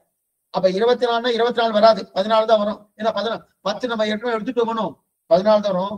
14 என்னன்னு சுருக்கமா சொல்றேன். முதல்ல 6 எடுக்கிறார். புத்தி, இச்சை, சுகம், வேஷம், யத்தனம், பிரயத்தனம். புத்தி, இச்சை, சுகம், வேஷம், யத்தனம், பிரயத்தனம். இந்த 6ம் தனித்தனி. இதுதான் தார்க்கிகன் சொல்றான், இந்த 6ம் தனித்தனி. ஆனா சுவாமி சொல்றது இந்த 6ம் தனித்தனி கிடையாதுன்னு. புத்தியாகட்டும், இச்சையாகட்டும், சுகமாகட்டும், அதே போல இருக்கக்கூடிய வேஷமாகட்டும், யத்தனமாகட்டும், பிரயத்தனமாகட்டும், இதெல்லாம் தனித்தனி கிடையாது. இதெல்லாம் ஞானத்தின் வேறுபாடு. இது எல்லாமே ஞானத்தின் வேறுபாடு. நீ நினைக்கிற மாதிரி இதெல்லாம் தனித்தனி கிடையாது. ஞானத்துக்குள்ளே இது எல்லாத்தையும் சேர்த்துடலாம். புத்தி என்னது, அதுவும் ஞான விசேஷம்தான். இச்சை, நான் ஒரு பிரயாசப்படுறேன்னு அதுவும் ஞான விசேஷம்தான். சுகப்படுறேன் அதுவும் ஞான விசேஷம்தான். வேஷம் போட்டுக்கிறேன் அதுவும் ஞான விசேஷம்தான். யத்தனம் பண்றேன் அதுவும் ஞான விசேஷம்தான். பிரயத்தனம் பண்றேன் அதுவும் ஞான விசேஷம்தான். அப்ப இது ஞானத்துக்குள்ளே சேர்த்துலான்னாரு. அடுத்தது 2 எடுக்கிறார். இந்த 2ம் தனின்றாரு. தர்மம், அதர்மம் அப்படின்னாரு. இது தனி கிடையாது, இது 2மே ஒண்ணுன்ற. தர்மமும் அதர்மம் என்னவா சுவாமி ஒண்ணாகுன்னா, ஒண்ணும் இல்ல, பகவான் விஷயத்துல பார்க்கணும். பகவானுடைய பிரீத்தி தர்மம், பகவானுடைய அப்ரீத்தி அதர்மம். ரெண்டு ஒண்ணா வந்து பகவான் இடத்துல பகவானுடைய பிரீத்தி குறத்தவரை தெரிவிக்கிறார். எல்லாரும் என்னமோ சொல்லிட்டு இருக்கா, பாப புண்ணியம் சொல்லிட்டு இருக்காளே, எது பாப புண்ணியம்னு நம்ம கணக்கு பார்க்கணும்னா சாஸ்திர புஸ்தகத்தை பிரிச்சு பார்க்கணும். சாஸ்திர புத்தல பாபங்கள் இதெல்லாம் பாபங்கள், இதெல்லாம் புண்ணியங்கள் அப்படின்னு சொல்லியிருக்கணும். அந்த மாதிரிலாம் சாஸ்திர புத்தகத்தெல்லாம் பார்க்க வேண்டாம். புறத்தரவ திரும்பிற தம்பி பஞ்சஸ்தவத்துல அதெல்லாம் பார்க்க வேண்டிய அவசியமே இல்லை. என்ன பண்ணலாம்னா ஒண்ணுமில்லை, நான் ஒரு காரியம் பண்ணேன், அந்த காரியத்தால உனக்கு ஒரு பிரீத்தி ஏற்பட்டா அது புண்ணியம், அதுவே தர்மம். அந்த காரியத்தால் உனக்கு கோபம் ஏற்பட்டா அதுவே பாவம், அதுவே அதர்மம். அப்ப ஈஸ்வர பிரீத்தி ஈஸ்வர கோபம் என்றுதான் அதுவும் ஞானம் தானே, அதுவும் ஞானத்தின் வகை தானே. அவருக்கு பிரீத்தி ஏற்பட்டாலும் ஞானம்தான், அவருக்கு கோபம் ஏற்பட்டாலும் ஞானம் தானே, அதனால ஞான வகை தானே. அப்ப ஈஸ்வரன் ஞானத்தின் சிதறல் தானே பிரீத்தி கோபம், அந்த ஞானத்தின் வகைப்பட்ட தானே பிரீத்தி கோபம். அப்ப ஈஸ்வரன் ஞானத்துக்குள்ளே சேர்த்துடலாம், சேர்த்துட்டாரு. அப்ப கீழே சொன்ன சுகம் என்ன, தேசம் என்ன, எத்தனம் என்ன, இதெல்லாமே ஜீவாத்மாவுடைய ஞானத்துக்குள்ள சேர்த்துடணும். புத்தி, இச்சை, சுகம், வேஷம், எத்தனம், பிரயத்தனம் இதெல்லாம் ஜீவாத்மாவின் ஞானத்துக்குள்ள சேர்த்துடணும் அப்படின்னு தெரிவித்தார். ஆனா அதே போல இந்த தர்மம் அதர்மம் பரமாத்மாவின் ஞானத்துக்குள்ள சேர்த்துலான்ட்டார். பரமாத்மா ஞானத்துல தெரிஞ்சிருந்தாங்க. சரி, அது முடிஞ்சிருது. அதுக்கப்புறம் சம்ஸ்காரம், சம்ஸ்காரம் ஒன்று எடுத்துக்காரு. சம்ஸ்காரம்னா இப்ப இந்த சம்ஸ்காரத்தை 3 விதமா சொல்ற. சம்ஸ்காரத்தை 3 விதம், அதாவது பாவனை, வேகம், சித்தஸ்தாபனம் அப்படின்னு 3. பாவனை என்பதுன்னா ஒண்ணு இத ஞானத்துக்குள்ளே சேர்த்துடலான்ட்டார். பாவனை என்னன்னா, என்ன பாவம் சுவாமி, எந்த நிலையில இருக்கு, எந்த நிலையில இருக்கு, என்ன யோசனை பண்ணிட்டு இருக்க, ஞானத்தை இந்த பாவனை என்ன பண்ணலாம், ஞானத்துக்குள்ளே சேர்த்துடலான்ட்டார். வேகம், வேகம் என்பது திரவியத்திலிருந்து உருவாக்குறது வேகம். ஏன்னா திரவியத்திலிருந்து ஒரு வேகம்னா சேர்க்கறது தானே, அந்த திரவியத்திலிருந்து உருவாக்குறதுதானே. அதனால திரவியத்திலே தனித்து பார்க்க வேண்டாம், அந்த வஸ்துவும் சுரூபமும் என்று சொன்னாலும் அந்த எதிர சேர்த்துலாம், திரவியத்துக்குள்ளே சேர்த்துடலாம் அப்படின்னார். அதுக்கப்புறம் கடைசியா ஸ்திதிஸ்தானம், ஸ்திதஸ்தானம், ஸ்திதில ஸ்திதிஸ்தானம் அப்படின்னு என்ன அர்த்தம்னா, பிரியத்துக்கா சொல்றேன், நாய் வாழ் இருக்கணும். நாய் வாழ நானு வளைச்சு நேராக்கிட்டேன். நாய் வாழ் வளைஞ்சு இப்படி இருக்கும், இப்படி இருந்துட்டு இருக்கோம். அதை என்ன பண்ண, நேராக்கினேன். நேராக்கினா அது விட்டுட்டேன். விட்டுட்டு என்னாகும், மறுபடியும் பழையபடி வந்துடும். பழையபடி வந்துருத்தோணும். அதைத்தான் சித்தஸ்தாபனம் தெரிவிக்கிறார். அதைத்தான் என்ன தெரிவிக்கிறார், சித்தஸ்தாபனம் தெரிவிக்கிறார். எங்கோ இருக்கு, நான் என்ன மாற்ற பார்த்தாலும் திரும்ப திரும்ப அதுக்குதான் போறோம். அப்ப அதே போல இது என்னென்ன பாயை அப்படின்னு சுத்தி ஒரு 10 வருஷம் சுற்றி சுத்தி இருந்துட்டேனே, நான் பிரிச்சேன், திரும்ப சுண்டு போய், அதான் ஸ்திதஸ்தானம்.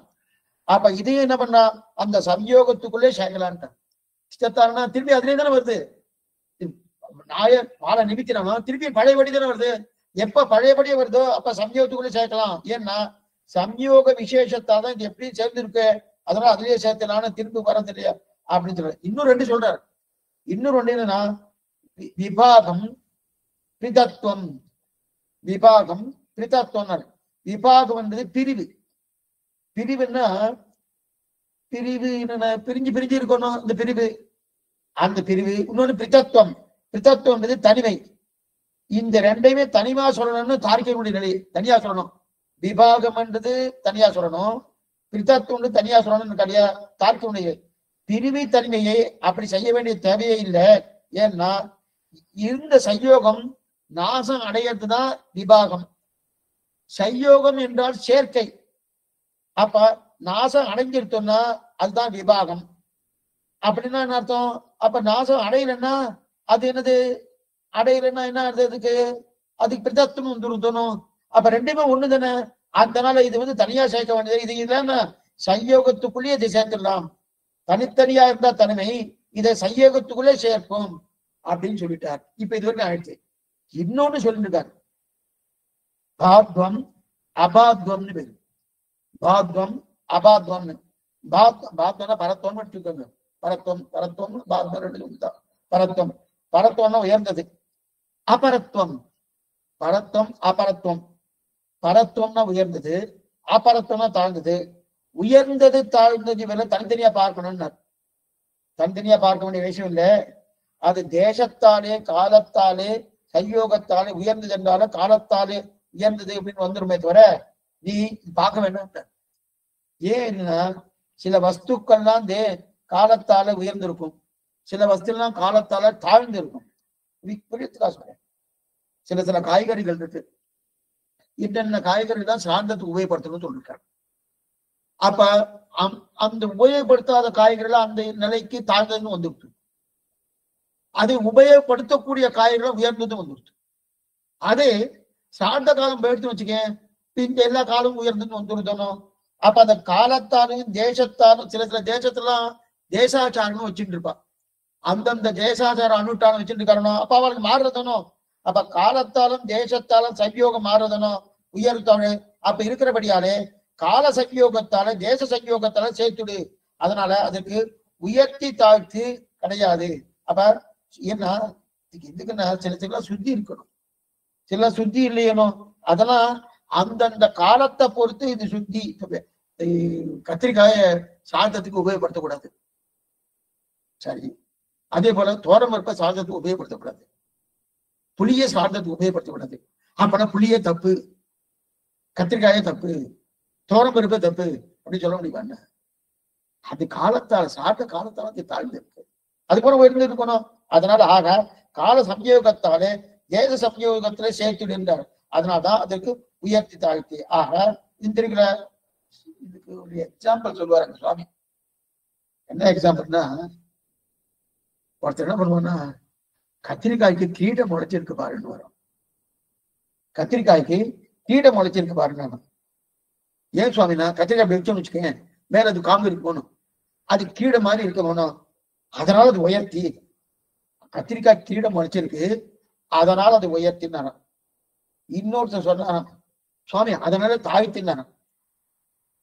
ஏன் சுவாமின்னா, அந்த அந்த கத்திரிக்காய் தாழ்த்தினோம், அதனால அந்த ஆணி அடிச்சு வச்சுட்டா அது தாழ்த்தின்றான்.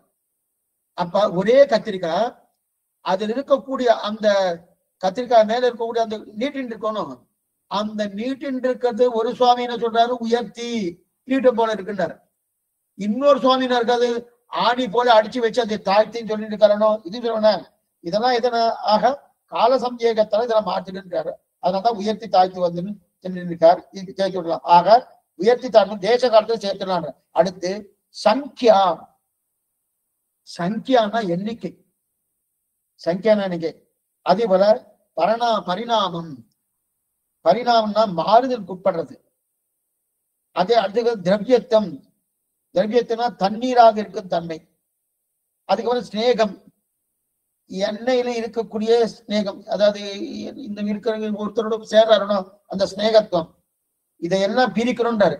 சங்கியா, பரிணாமம், திரவியத்தியம், ஸ்நேகம், இதெல்லாம் பிரிக்கிறாங்க. இந்த நாளையும் அந்தந்த திரவியத்தின் வஸ்து துவத்துல அதை நிர்வாகம் பண்ணிடலான்றார். ஏன்னா சங்கியானா எண்ணிக்கை, ஏற்கனவே எண்ணிக்கை பார்த்துருக்கோம், அதை சேர்த்துடலாம்.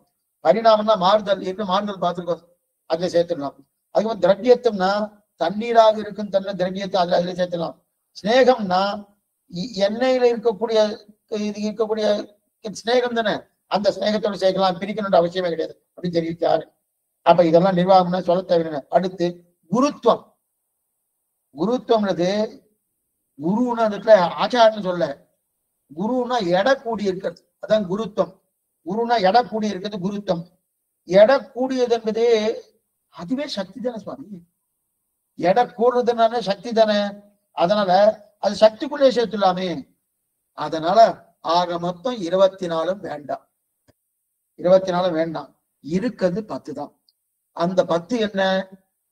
சப்த, ஸ்பரிச, ரூப, ரச, கந்தம் 5. அதுக்கு அடுத்தபடியாக சத்வகுணம், ரஜோகுணம், தனுகுணம் 3, 8, சம்யோகம் 9, சக்தி 10. ஆக மொத்தம் 24 கிடையாது, 10 தான், 10 தான் அப்படின்னு தெரிவிக்கிறார். இந்த 10 இருந்தா போறோம், மத்தது அப்படின்னு தெரிவிக்கிறார்.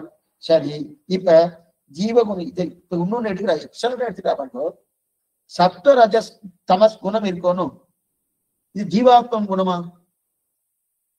முக்குணத்தோடு நேற்று கூட பார்த்தோம், முக்குணத்தோடு கூடியவன் ஜீவாத்மான்னு சொல்லிட்டு இருக்கோம். அப்ப ஜீவாத்மா குணமானா கிடையாது, இது பிரகிருதியின் குணம். இந்த பிரகிருதியுடைய குணம். ஆனா பிரகிருதியோட குணமா இருந்தாலும் அந்த பிரகிருதி ஜீவனோடு சம்பந்தப்பட்டு இருக்கு. எப்படி சம்பந்தப்பட்டிருக்கு? இந்த பிரகிருதி சரீரமே பிரகிருதியா தான் சரீரம் ஆயிருக்கு. 5 செயல் ஆக்கைன்னு பேரு. பிருத்திவி, அப்பு, தேஜஸ், வாயு, ஆகாசம். அந்த 5 பொருள் இருக்கணும். 5 பொருட்களால பண்ணப்பட்டது இந்த சரீரம். அப்ப இந்த சரீரத்துக்கு பிரகிருதின்னு பேரு, பிராகிருதம்னு பேரு. அந்த பிராகிருதம் எதனால வந்தது? அந்த பிராகிருதத்தின் குணம் தான் எது? எது? தத்துவம், ரஜஸ்தமோ குணம். அந்த குணத்தாலே அந்த பிரகிருதியால பண்ணப்பட்டபடியாலே இந்த சரீரத்துக்கு முகுணம் உண்டு. அந்த சரீரத்துக்கு முகுணம் இருக்கிறபடியாலே அந்த ஜீவாத்மா இந்த கர்மாதீனமாக இந்த சரீரத்துல சிக்கின் கொண்டு இருக்கிறபடியாலே ஜீவாத்மாவின் தர்மபூத ஞானத்தை இந்த சத்வரஜஸ்தமம் பாதிக்கிறது. ஜீவாத்மா உண்மையிலேயே முக்குணங்களோடு கூடியவன் ஜீவாத்மா கிடையாது. ஜீவாத்மா முக்குணங்கள் கிடையாது. சத்தம், சுத்த சத்தம் அப்படி இருக்கு. ஆனா இந்த இடத்துல முக்குணத்தோடு கூடியதுன்னு சொல்லிட்டு இருக்காருன்னா எடுத்துக்கொண்ட சரீரத்தால பாதிக்கிறது. எதனால பாதிக்கிறது? அதனால ஜீவாத்மான தர்மபூத ஞானம் என்ன, அதே போல அதனால இந்த சத்வரஜஸ்தம பாதிக்கிறது. இந்த சம்பந்தத்தினால் தான் சொல்றா. என்ன சொல்றா? ஜீவாத்மா முக்குணத்துக்கு வசப்பட்டு சொல்றாலே தவிர ஆத்மாவுக்கு முக்குணத்துடைய சம்பந்தம் கிடையாது. பரமாத்மாவுக்கும் கிடையாது, நமக்கே கிடையாதுன்னு அவர் கேட்க வேண்டிய அவசியம் இல்லை. அப்ப ஆத்மாவுக்கு முக்குண சம்பந்தமே இல்லை.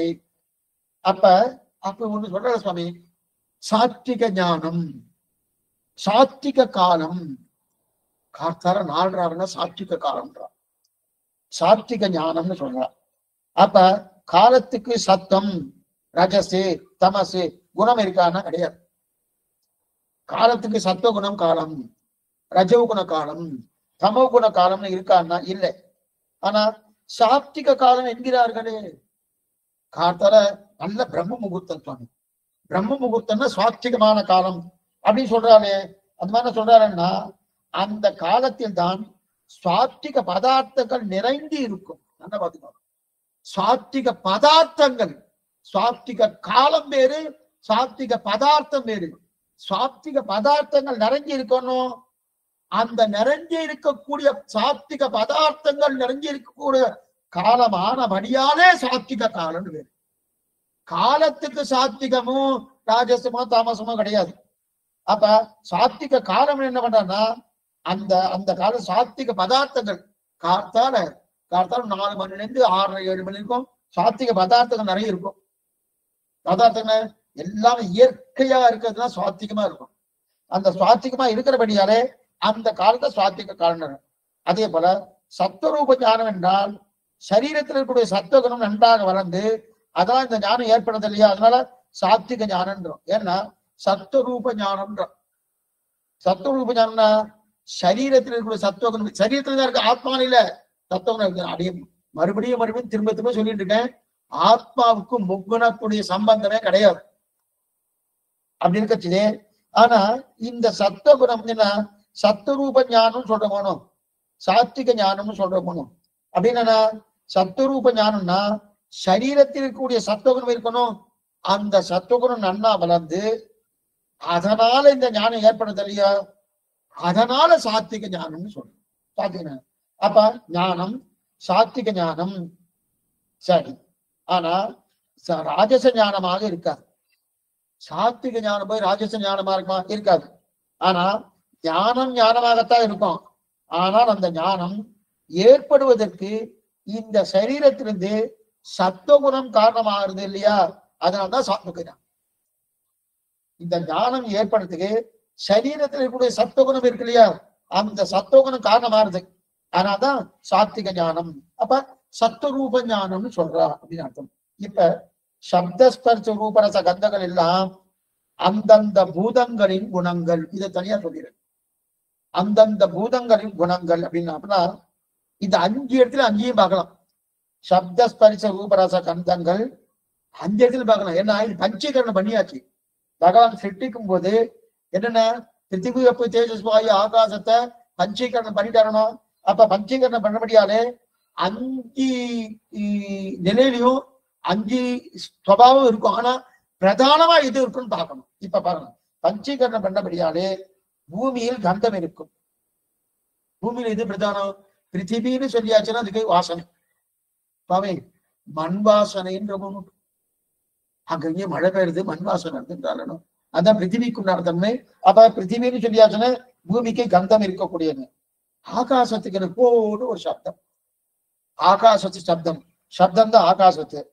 அப்ப அதே போல ஆகாசாத் வாயு, வாயுவோர் அக்னிகி, அக்னேர் ஆபகா, அச்ச பிருத்திவி, பிருத்திவியா ஔஷதயகா, ஔஷதோப்யோன்னம்னு உபனிஷத் சொல்றது.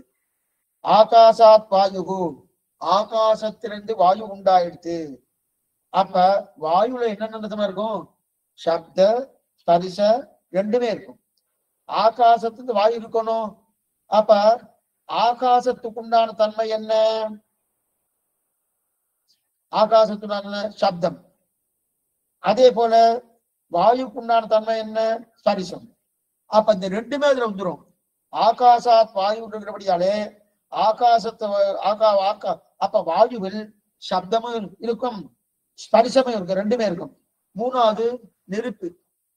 வாயோர் அக்னிகி, அக்னினா நெருப்பு. இந்த நெருப்பு என்ன சுவாமி இருக்கும்? சப்த ஸ்பரிச ரூபம் இருக்கும். நெருப்புனால ரூபம், நெருப்புக்கு இது ரூபம் சொல்லணும். ஆனா அதுக்கு முன்னாடி ரெண்டு இருக்கணும். சப்த ஸ்பர்சம் எதுக்கு? ஆகாசத்துல இருந்து வாயு உண்டாயிட்டணும், வாயுக்கு சப்த ஸ்பர்சம் இருக்கணும்.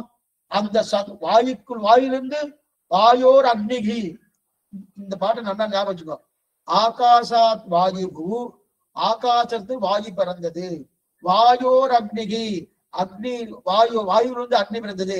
அக்னேராபகா, அக்னியிலிருந்து தண்ணீர் பிறந்தது. அத்திய பிருத்திவி, அதிலிருந்து நமது பிருத்திவியான இந்த லோகம் பிறந்தது. இது பிறந்ததுன்னு தெரிவிக்கிறாங்க. அதனால பூமி பிறந்ததுன்னு தெரிவிக்கிறா. அத்திய பிருத்திவின்னு தெரிவிக்கிறாங்க. அப்ப இதுல நெருப்புன்னு சொல்லக்கூடிய அக்னி, அக்னிக்கு என்ன இருக்கு? மூணு உண்டு. சப்த ஸ்பரிச ரூபம் மூணு உண்டு. அதுக்கப்புறம் ஆகாசாத் வாயு, வாயோர் அக்னிகி, அக்னேர் ஆபகான தண்ணி, அக்னேர் ஆபகா, அத்திய பிருத்திவி. அப்ப அடுத்து தண்ணீர்.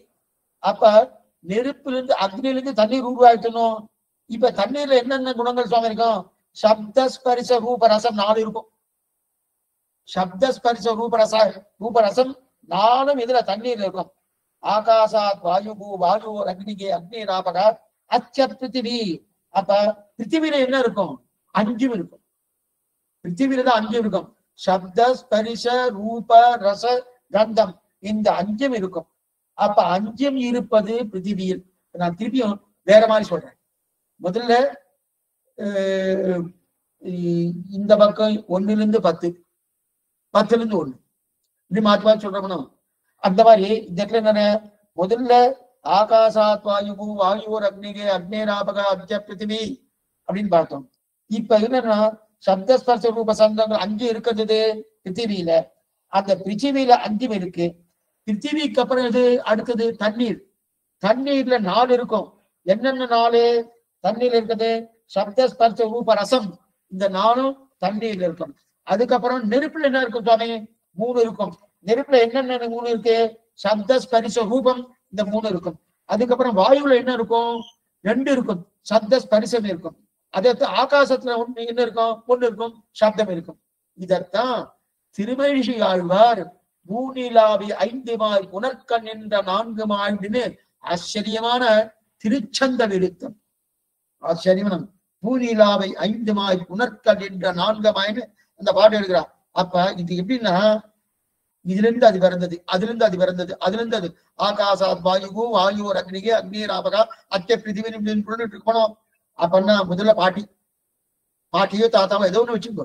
முதல்ல பாட்டி, அந்த பாட்டிக்கு பாட்டி, முதல்ல பாட்டி இல்ல தாத்தா, ஏதோ ஒண்ணு, ஏதோ 2 ஏதோ ஒண்ணு வச்சுக்கலாம். முதல்ல பாட்டி, பாட்டிக்கு பாட்டி, பாட்டிக்கு பாசி ஆகாசம்.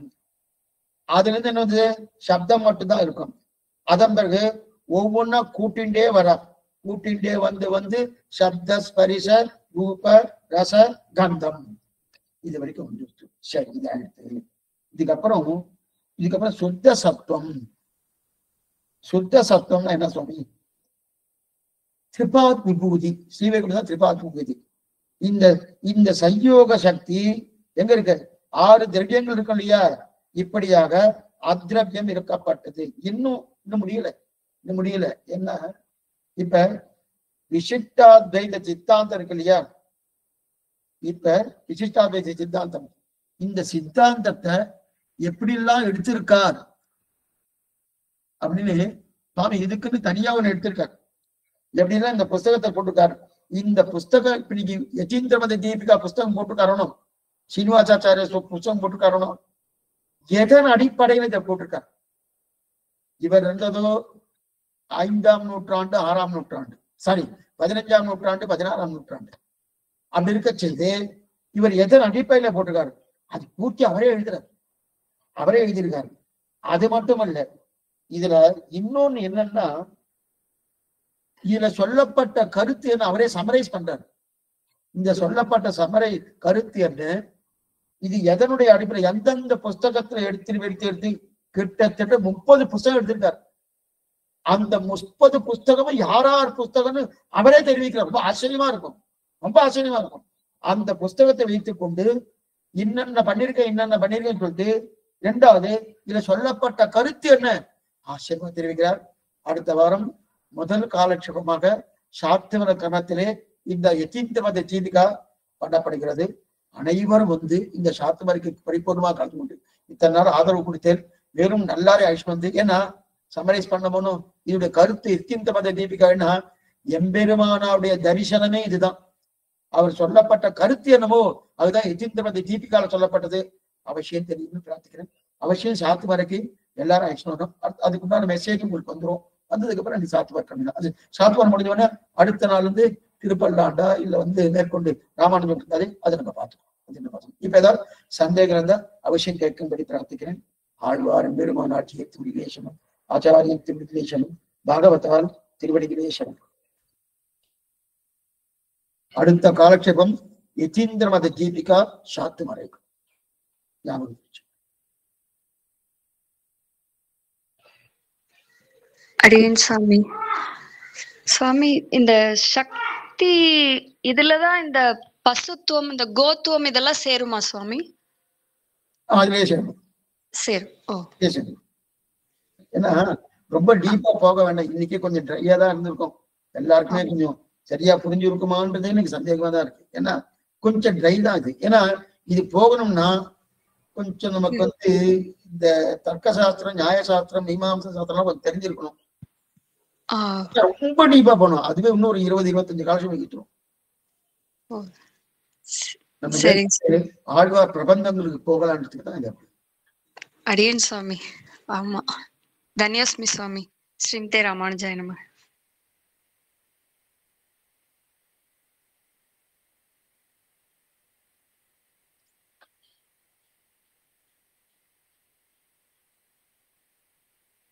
அடியேன் சுவாமி. ஸ்ரீமதே ராமானுஜாய நமः. தன்யோஸ்மி சுவாமி. அடியேன் சுவாமி. ஸ்ரீமதே ராமானுஜாய. தன்யோஸ்மி சுவாமி.